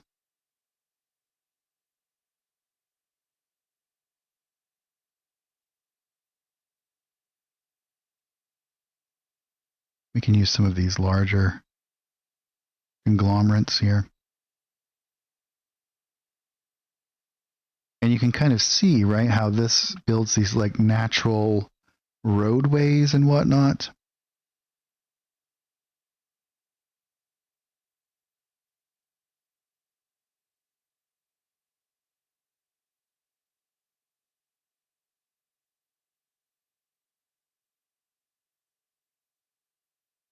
And then we can start using some of these more scattered elements, right? Like out, because you kind of get like less and less buildings further and further apart as things move outside of town.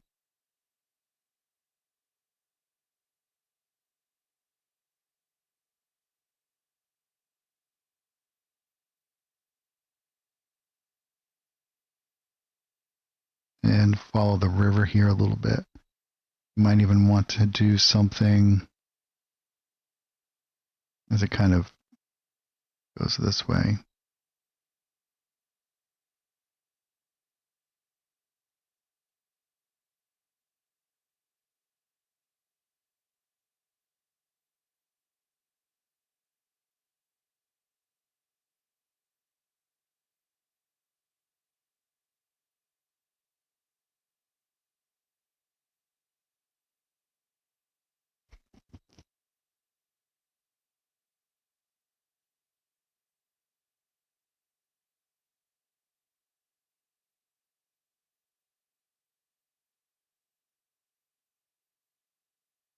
Yeah, cool.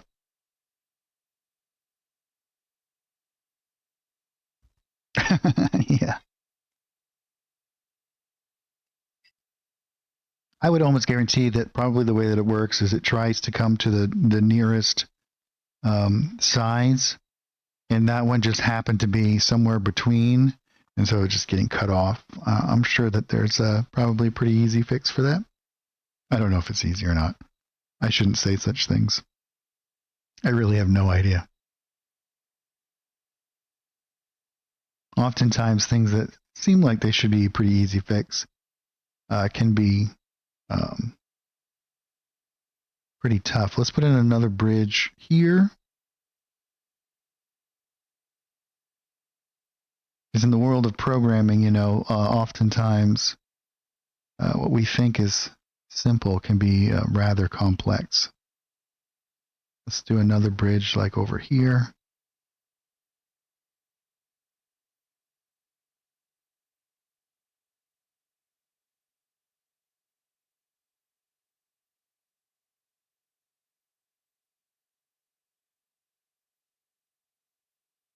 And what we can do is we should do something that's out. We don't want to do effects. We want to go into structures. We'll do like a lighthouse out here. So maybe something we could use.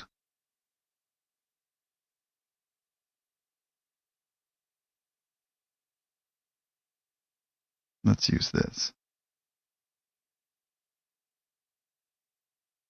But we can do it on this layer, and then we can build like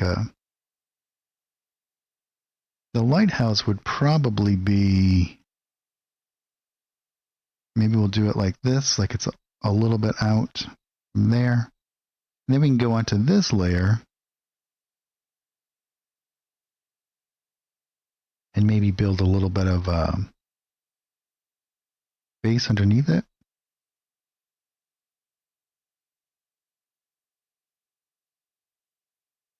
And then we can go to some of these roof elements.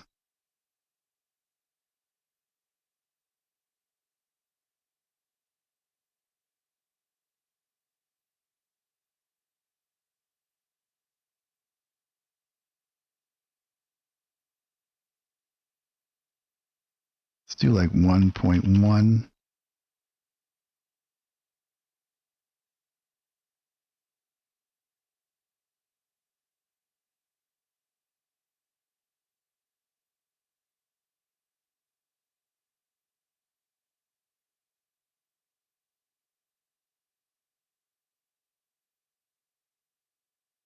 Create some nice, interesting kind of roof lines, you know?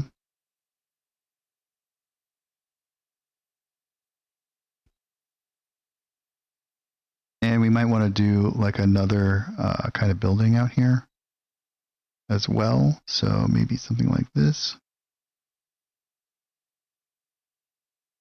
I think it would be more like maybe like this. Yeah. Put these over here.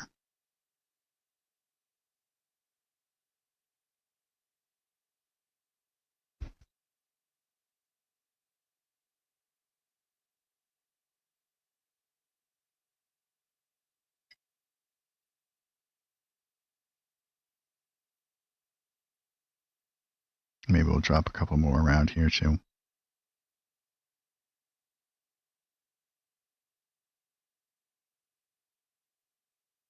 Nice. What we'll do is we'll kind of add in some additional kind of elements here. Maybe we'll do like some natural areas that kind of like go off. We could do like we'll do this like a. What should we put down here? Should we make this like farmland, or should we just make this like woods? Oh yeah, we can do some larger buildings as well.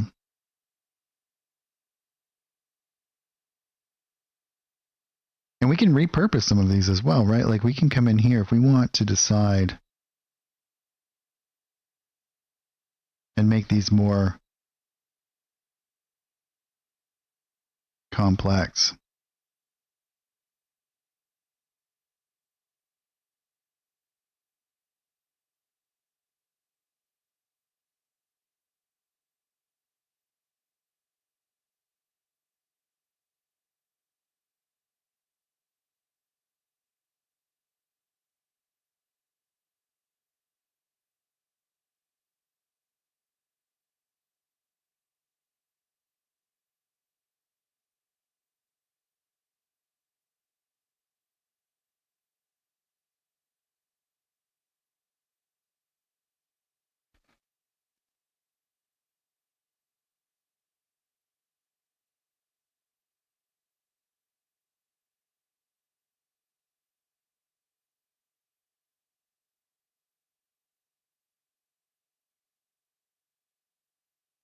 And we can kind of add in,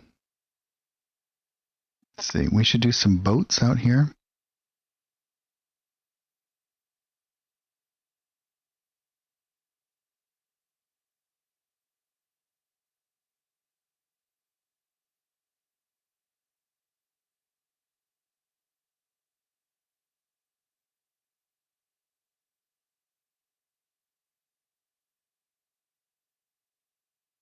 Maybe we'll put some like over in here.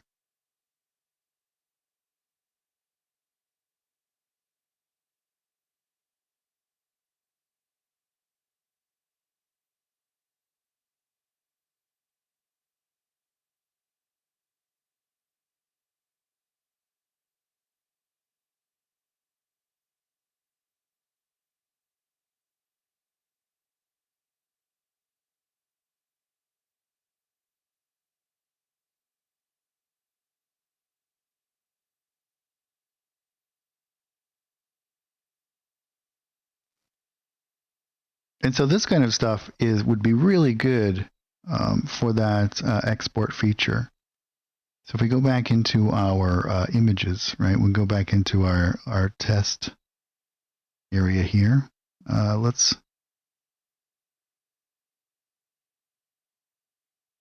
delete these. And you can do something like with the docs, right? So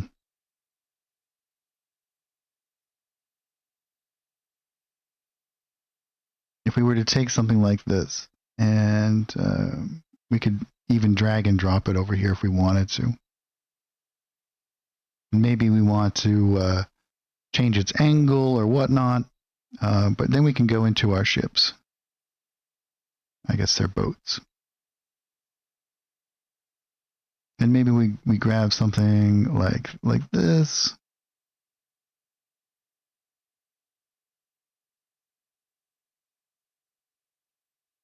And this is going to be attached to the land. So we want this to be out here. Maybe it'll be something like that. And we could even come in and do like little boarding areas and whatnot. Add in a whole bunch of other ships.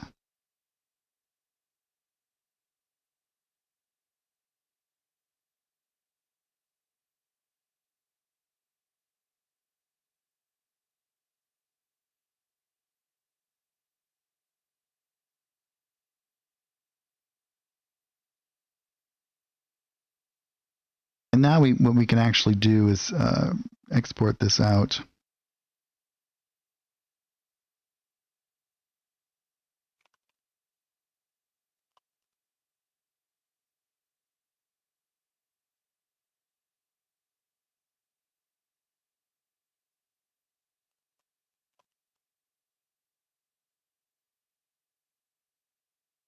See, it's going to cut that off, I guarantee it. So if we go into our... No, we don't want to do data. We want to go up into campaign.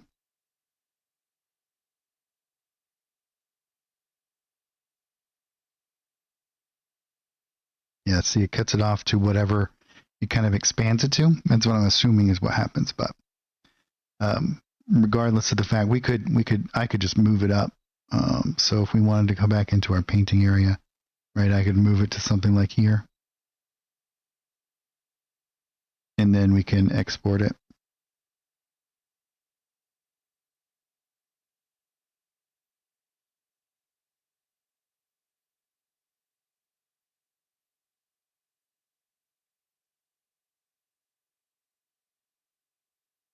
And then we'll have our appropriate image here. And then you could take that and let's say if we decided we wanted to have like another dock element somewhere, you just have to drag and drop that in. You've created your own little element here. We can flip it so that the shadows are appropriate as well.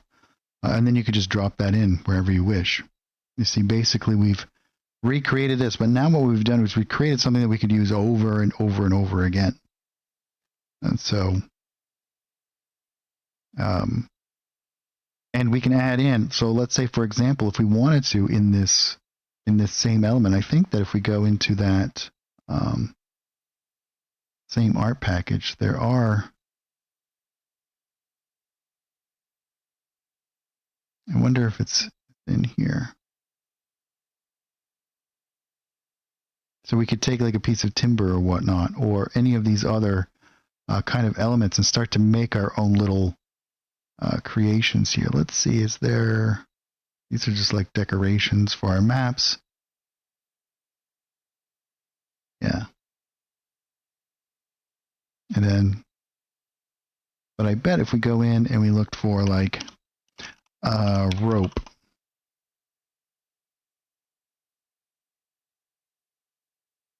So we can have something like this, right? And we could begin to decorate these, dropping things around. We could do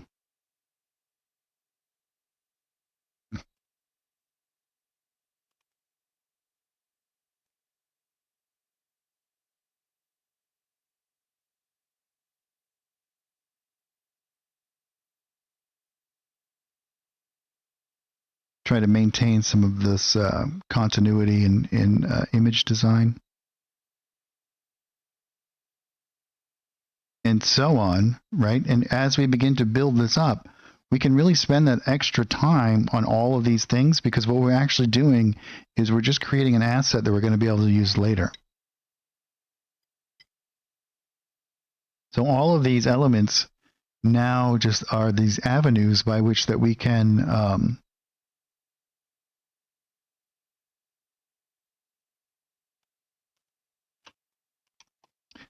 create these more and more advanced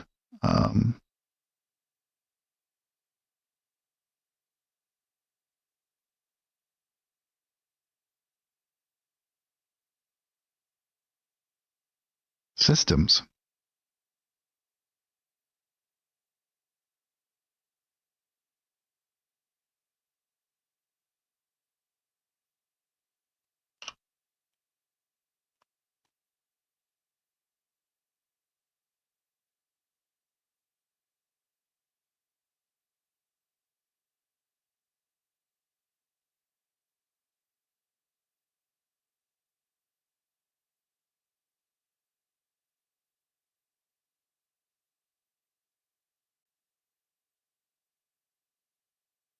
You might even have one there.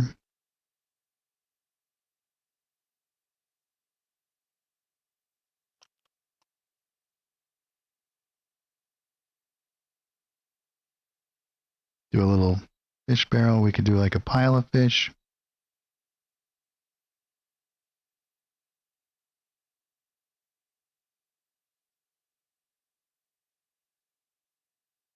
And then we could grab something like this. And we can make it darker. And we can add some, lower its opacity some. And create some nice variations. We could even come in here and do like some texture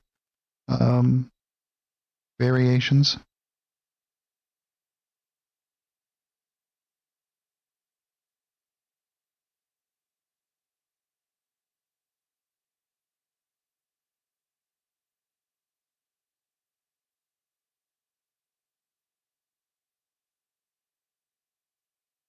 And this is kind of what I mean by, let's make this rather oblong here. We'll add in a nice little shadow over here. We'll make this feel a little bit more like it's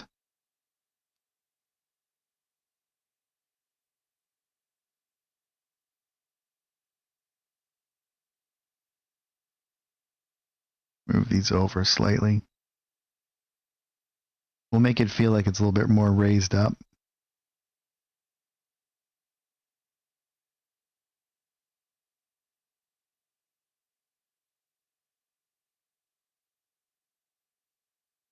And we can actually go in, let's go into like our winter art package.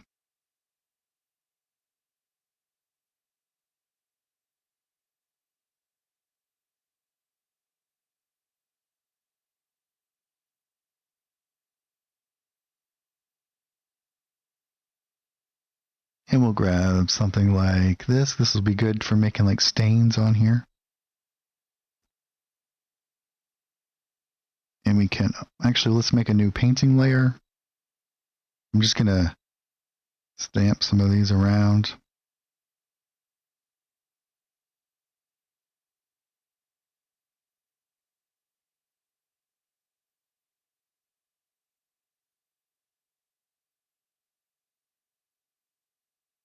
And then we can go into here. We can lower down that opacity and we can change these colors. Maybe we'll make it a little bit like this. I think we should make it darker. And now what we can actually do is in stamping, we can just kind of do this. We might even want to do some on our ships.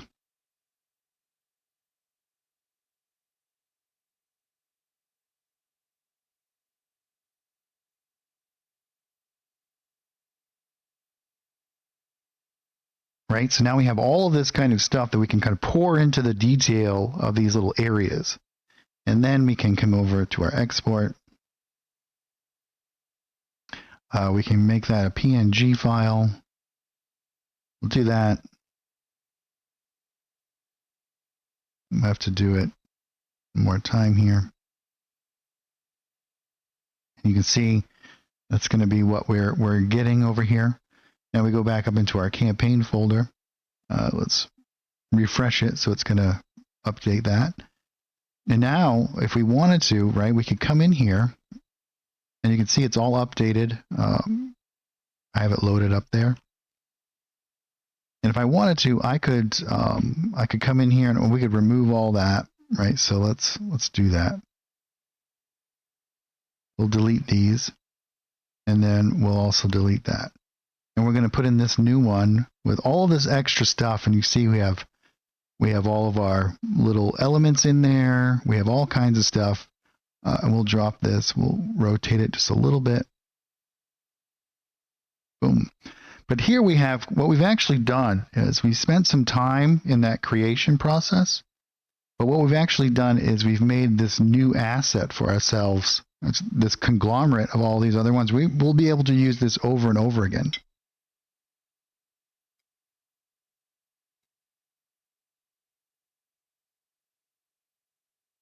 Yeah,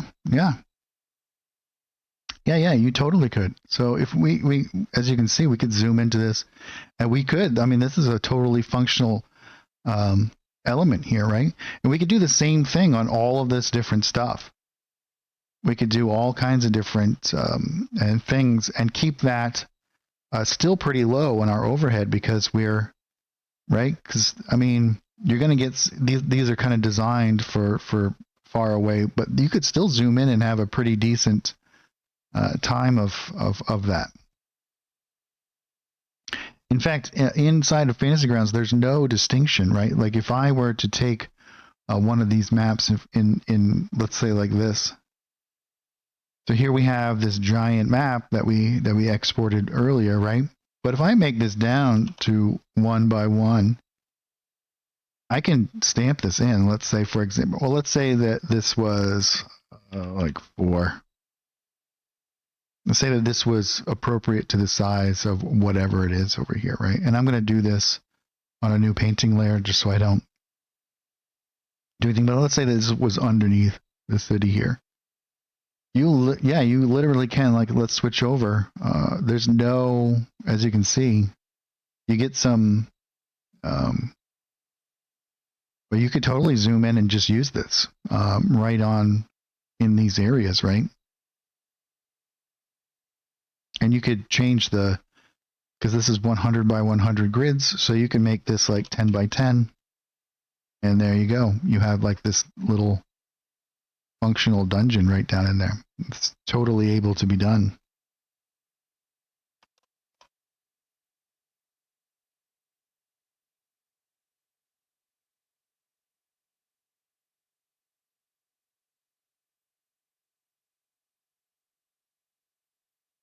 Now, obviously, you're going to have a little bit of loss in like the quality of the image, but still, that's pretty functional as far as I'm concerned.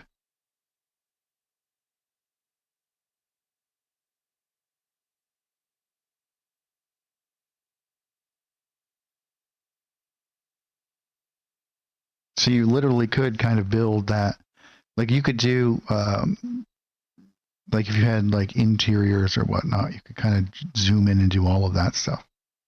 And then what we can actually do here is all of these elements, right? Like let's say we wanted to do like a town square.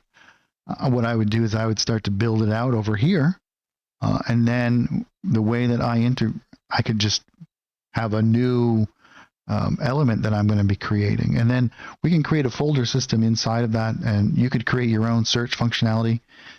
Basically, the way that it works is that the system, like if we go into one of these assets, and if you hover over one of these decorations, for example, you can see that you have a list of words separated by an underscore. And so you can create your own system for searching. So if we named this, for example, like doc, underscore whatever, you can create that. And then when you ever do a search in your search bar, any one of those words that are listed in that way, is searchable. Also the name itself, but so you can kind of set up all of this stuff.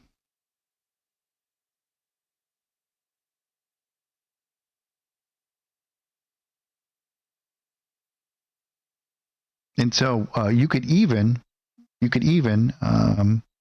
let me minimize this. Let's go into one of the other images that we were working on. I think it's down here actually, like this fantasy urban area, right?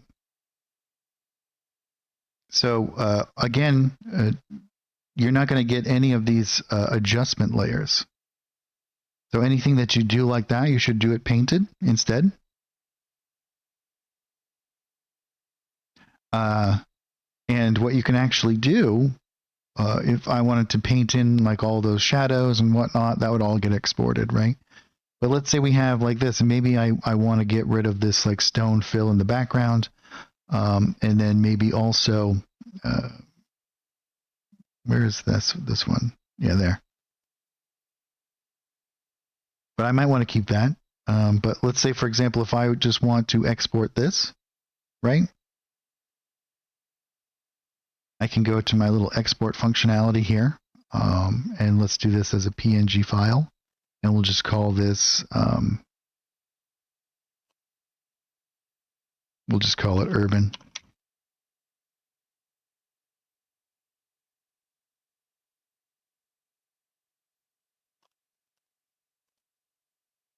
And then when we go into our campaign folder, this is just where I happen to want it to go. You can have it go wherever you wish, right? But here we have our buildings. Right here. And then I could come into here. Let's go into this painting tab.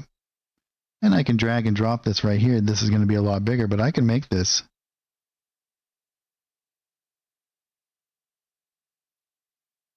Right? And so now I wouldn't suggest doing this for all of these different buildings, but let's say we have something over here that's going to be important.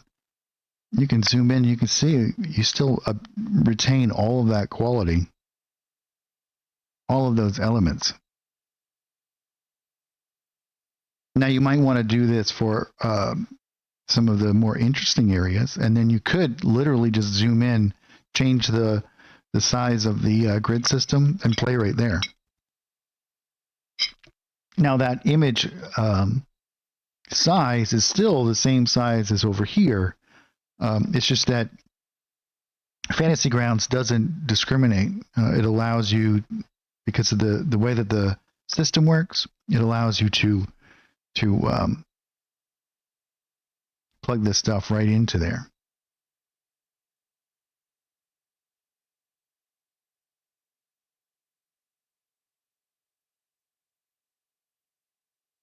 Oh yeah, do it. So yeah, all of that stuff, all of that functionality is all available to you guys.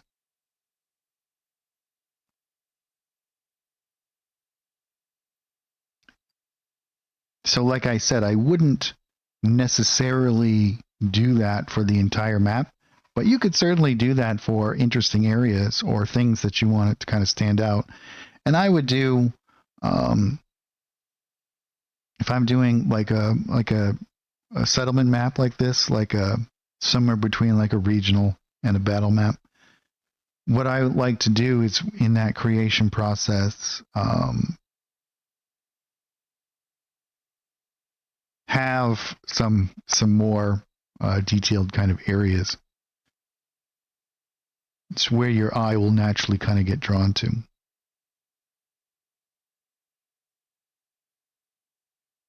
So yeah, hopefully you guys see the power of this new export feature and how that's can totally change the game, and it allows you to do that work, right, and all of these different stuff, and then reuse that same work over and over again. So each time that you kind of create that,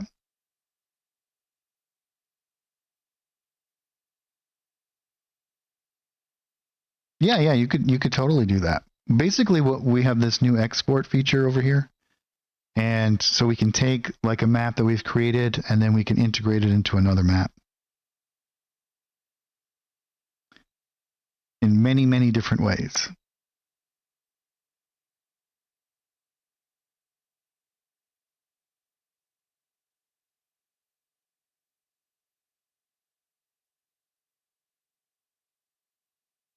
Yeah.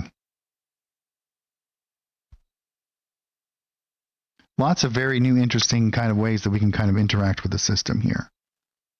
So I'm going to close this one down. Let's go here. I'm going to go into, this is our little test area where we've been building some little conglomerates and then putting it into our map.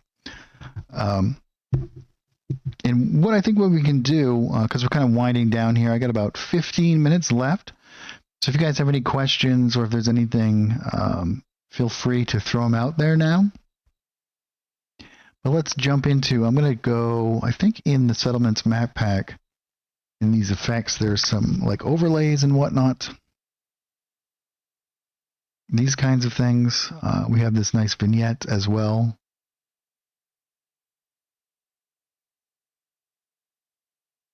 So what we can do, I'm going to create in this painting area over here, let's drag and drop this guy in. Let's do it. We're going to make this, what is the size of our water here? 40.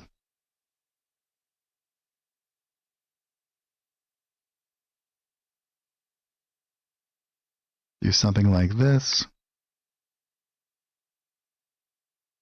And then what I can do is I can come into here and let's change, let's get rid of some of that.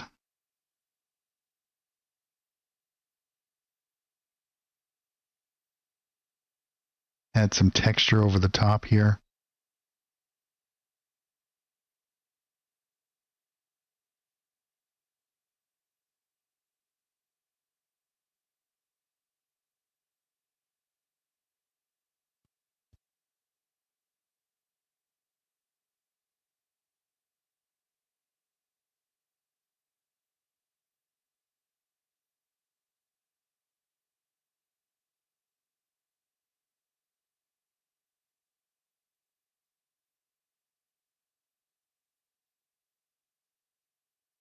I think we'll use a vignette as well.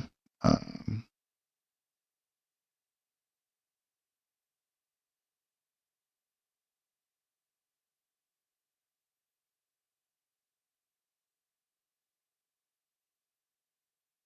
what, I don't, if you guys are unfamiliar with what this is, it's actually, let's make it a little bit bigger actually.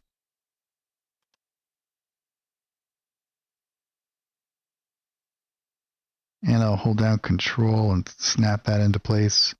And then I can come over into here. We'll move it up. And then we'll, let's shrink this down a little bit.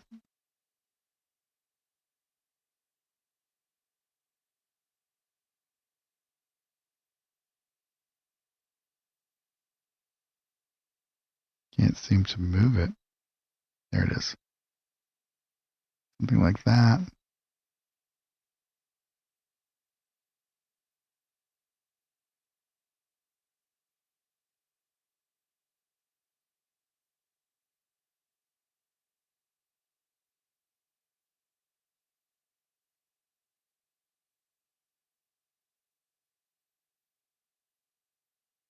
Not sure why I can't interact with that, but we'll go into our layers tab here and darken this up.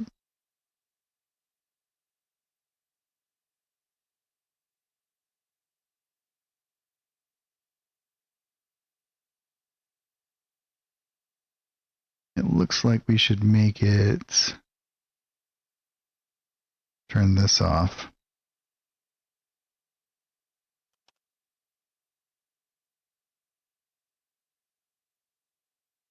Yeah, it seems to be locked.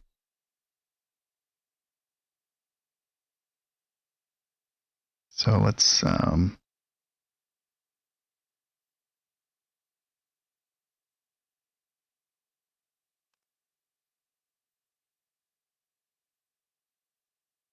then we can turn this off. We'll just stamp it at the appropriate size, I think. And then we can go into here. Which one is that? Not the one we want to move. There we go. We should probably move that in if we're going to do that. All right, let's see here.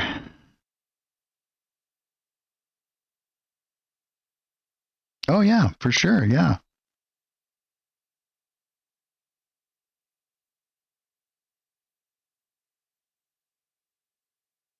Oh yeah, yep, everything, and everything will update in real time as well, so you can really do a lot on the fly. You can make all kinds of adjustments, move things around, interact with the system in a tremendous number of ways.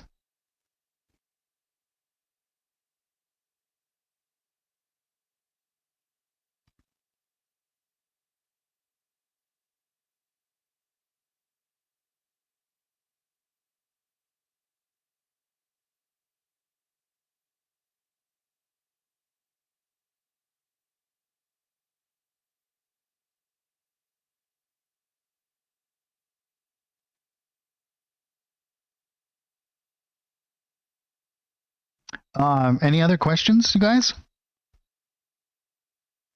Any other? Also, if there is any sort of functionality that you think would be great in there, please let us know in that as well. Things have changed so dramatically since the release of Unity. The image creation tools have just become so much more advanced, and with all the new stuff that's coming, it's pretty great. Yeah, I do too. I do too. Yeah, there's a massive amount of stuff that's coming, and a lot more in the works as well. Some of the other stuff that's being worked on, it's kind of great.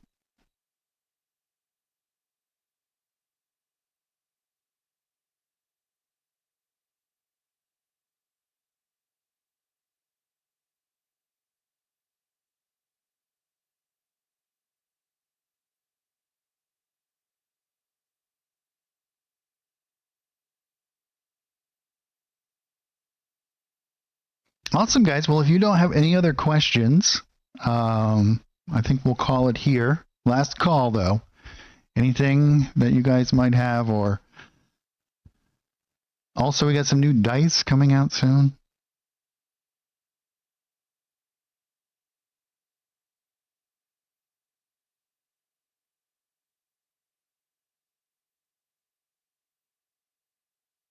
Well, are you talking about like you can put stuff on the Forge?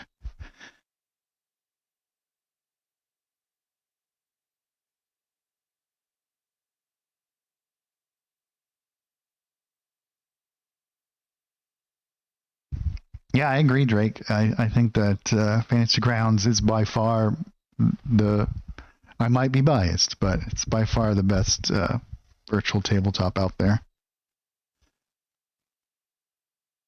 Yeah, you can certainly put anything that you make up on the Forge.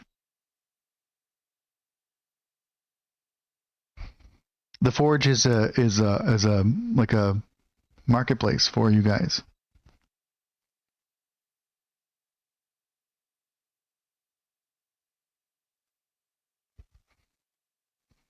Yeah, and I'll be showing you guys too with the new integration of WebM files. You guys are going to see like some of the really interesting things that you can do with it. You can not just animated maps, but I'll be showing you guys all kinds of different things that you can kind of use it for.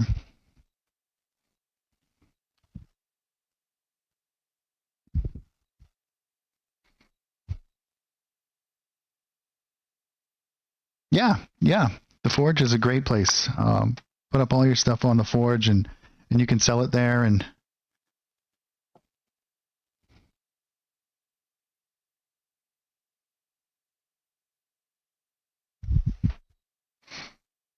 so up until this new export feature, making maps inside of Fantasy Grounds, if you had put something on the Forge, right, they would be required to own those art assets or whatnot in order to access those maps. But now you can just export that into an image, right? So if you're making your own module and you create your own maps, you can now export that, and people can use those maps without necessarily needing to have any of those art assets, which is another great way to kind of expand on a lot of that stuff.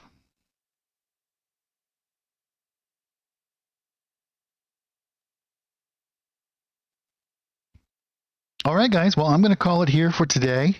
Thank you guys so much for hanging out with me. We'll be back next week, and we're going to really dive into some of the animation stuff, as well as a lot of the other stuff that's kind of going on. So this next few weeks are going to be really exciting.